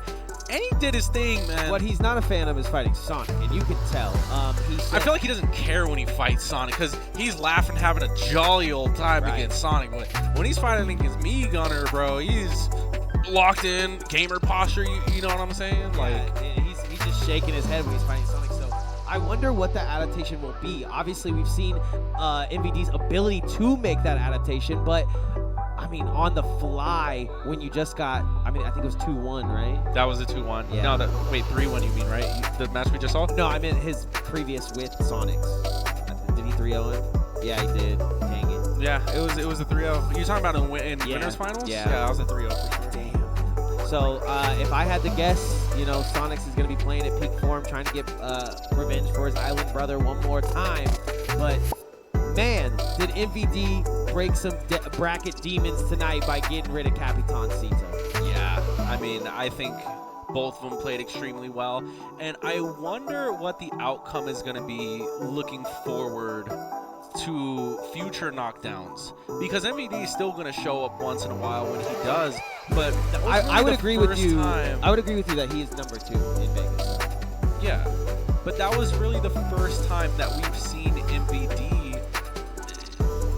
I guess perform that well against Capitancito, who is our number 1. So that's what I'm saying. So you got our number 1, you beat our number 1, and then I don't know who would be under you. So to say he's number 2, Ben is probably 3. He's probably 3. Yeah. But it's just crazy. He just beat number 1. So how can we not sit here and say he's number 1? Because that's not how power rankings work. Exactly. Over time, like I said, if the future just so has it that he can consistently keep winning time and time again over Capitancito, then we'll see, the PR change. But it's all like on an ELO system and stuff like that people are keeping track of. So, well, if you want to take a look at the bracket before we end this whole thing to see how it shook down, you can go on head over to Allied Esports and hit that exclamation point bracket. Also, if you want future tournaments to be seen by yourself, go ahead and get over to Twitter or Instagram, followed Allied Esports and HyperX Arena, and you can find yourself in the midst of the arena as well. Got the best song in my opinion, little Live and Learn going. This song is legendary, especially in the final boss fight. Yeah, I don't think MVD shakes out with this one going. This is literally Dr. Robotnik versus Sonic right now. This is going to be a tough one for MVD. I'm not lying when I say that I would consider this to be MVD's bracket. Just Sonic's play style his character. The fact that usually when MVD goes up, he doesn't come down. You know, like things like that. It's gonna be really tough. But I mean, he adapted against Capitancito, which I thought would have been. Yeah, and it really only took him like 2 tournaments, I'd say. Yeah, Right. he was doing other stuff, but like I think we've seen him really strong against each other twice, and it seems like MVD's got his number now, which is so cool. Yeah. But, I mean, he still has to get Sonix's digits because they've been playing for a while, too. It's not just like, oh, they played like 3-4 times. Like, these guys have been playing for at least a year. Right. That's facts. And they've been going at it. And he just can't live in the sky against this character. There's certain things you cannot do against Sonix. You can't be off the edge. You can't be in the sky. Can you even be grounded? I feel like that was also a bit of boomer reaction time from MVD as well because there's no way Sonix had enough time to just do that. Right. Up and spring to up air. And that was really cool. Goes It gets answered, though. Yeah, the Nikita bait, once again. Throws the Nikita when you think you could just walk up to him. He's got a really quick tilt to come out and evens this one out. Right. Oh, yep. Get on out of there. Trading with the grenade. Oh, I like changing the direction with grenade as well in midair. Like how he's playing patient, a little bit more patient too. You can get game 1 and just even make the king bleed. I feel strong here. MVD is an absolute madman for going game 1 FD against Sonic. Pretty fun to see though. Playing Live and Learn, can't ask for more as a Smash fan. Ooh. Okay. Nice. Stops the forward smash, but MVD doesn't get the follow-up there. Yeah, Sonic's like, I'm out of here. You out of your mind if you think I'm staying around these parts. Forward air, and what is the follow-up? I'm going to the sky, to heaven.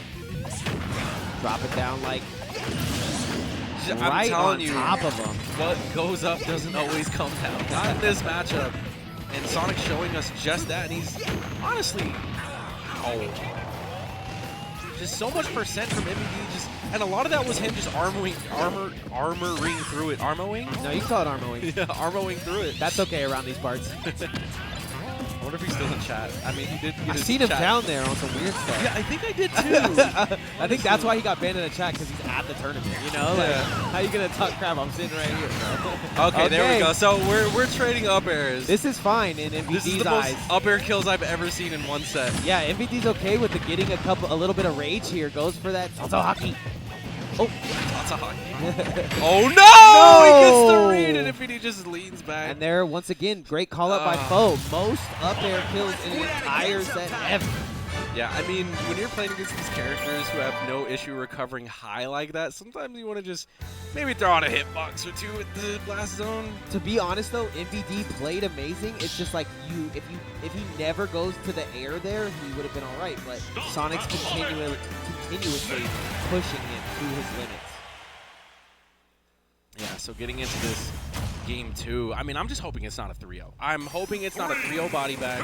I want to see MVD get a couple games on the board because I want to see those adaptations in real time. You know what I mean? Like, I know it's tough, and I don't know, because I haven't asked MVD personally if this is a matchup check for him. Maybe, again, it could be just a player check, because who knows? Even if Sonix were to go void, it could be much the same thing just because he understands the character, like Snake, so well. Right. You know, so you never really know. Well, I think right there in that last one, it was definitely just, you know, aerial supremacy shown by the kid. But MVD just has to continue to keep this one close, and he can always have a shot. Right. Because he is playing amazing today. I love what I'm seeing from him. Oh! Going low. I like that. I love that. If you go low, it kind of takes a lot of things off the table. The trade there, the back air doesn't hit. So close, but right into the C4, and MVD makes a huge adaptation here by staying on the ground. Has the setup ready. By going low. Now he's looking to do some damage, but I noticed that MVD just doesn't get the same impact from his combos that he does off everyone else. He'll get a grenade and be so close, you think he's going to land in there, but somehow Sonix always manages to escape. Right. Oh boy, now we're just getting up throw, up aired. Someone in chat said Sonix is bad unless he wants to win. I don't know. No, Sonix isn't that bad. Oh. So they're talking about, like, he's boring, pretty much. That's what they're saying. I see what you're saying. I mean, Smash community looking at Sonic. you know. Yeah, that's why I don't reach that. Every single character in the cast is boring, in my opinion. That's a hot take. JK. Bro, I saw that hero that was on that was making that character look Fire. I told him to his face. I let Buckets know he's moving with the keep it up. Oh wow, This- huge shielding coming out of MVD. This stage is actually paying off a lot more for MVD. Yeah, because I think Sonic does have a wall jump though, so that might be a factor. But other than that, he does, but I also feel like MVD just likes the stage. It's kind of like FD, but you do get those platforms on the side, but it doesn't matter. yeah. It does feel kind of crazy that both of these players have at least games with top players in the world, and it's even up. MVD does not want to let this one go. He wants to get this to game 3. Yeah, and those are the platforms coming through, able to set up the C4. You might actually see a setup that he does quite a bit. It's a back throw into the C4, like back throw center stage with the platform C4. Yeah, he does that a lot, so that's always something you're going to have to look out for in the middle of the stage. He can't even land right now, though. He's going to reset the C4, possibly set it up here. That's usually how the matchup goes, unfortunately. Back to the ledge again. Huge air dodge to get him to be where he wants to be. The reset. Oh. Yeah. He's just going to walk away from that one. I think he was advantage there. So Sonix was at 0%, and normally up throw up tilt is guaranteed. But even on Sonix, that wasn't working. And he tried to just cheese him right there like he did to Capitancito. No, I love MVD going low in a lot of these situations, though. Rocket launcher not going to hit. Time for MVD. I think he's got to stop jumping there. He is able to get on the platform, though, so that's pretty strong. That's out of a jump. This is the end of the game. Yeah, that's going to do it. Big burn. No, okay, he's alive. Nope. Good call. I mean, at that point, he was just kind of fighting to get time on the board, That's you know, that for was airtime. Yeah, that was like, it was like 3 seconds left on the clock in a basketball game, and someone threw the oop, and then LeBron's just flying through the air, and you're like, this is probably the end of civilization.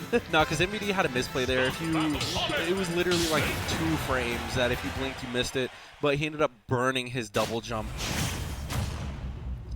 This is not online. This is actually at an arena. I mean, you could tell. Right? I'm done. Watch they show up in person just to play on Wi-Fi. Chat, bro. And we actually are running it back, so MVD feeling confident in this counter pick right here. Sonix as well. Yeah, and the main goal, I would say, is to just kind of get a tick on the board. You know what I mean? He's doing a great job. He's definitely finding answer after answer. One thing, the resilience out of MVD coming from losers. Oh my god. After getting 3-0'd, making this one close in every set. Oh, he's out of there. MVD Later. is gone. That would look faster than the other Yeah, one. because he did the Rising Cypher. Ooh. What's the option here? He tries to go aggressive, but Sonic's not showing any fear. Like that, going low to the ledge, but still, He's Sonic's ready to face it. blow himself up with a grenade or something, right? To the ledge! Oh, Strong! Sonic showing his human side, missing a back air. Center stage. Now is he going to miss another one? I like to go high here and mix it up a little bit. Oh my god! Don't let him see you sweat, but Sonix wants this win. He wants this money, and he wants this tournament and the bragging rights to come Dude, with it. he must feel like he's floating on air not having to fight Capitancito. For real. Like, because, I mean, Snake is just one of those matchups where it's like, if you got it, you got it. Right. You know what I mean?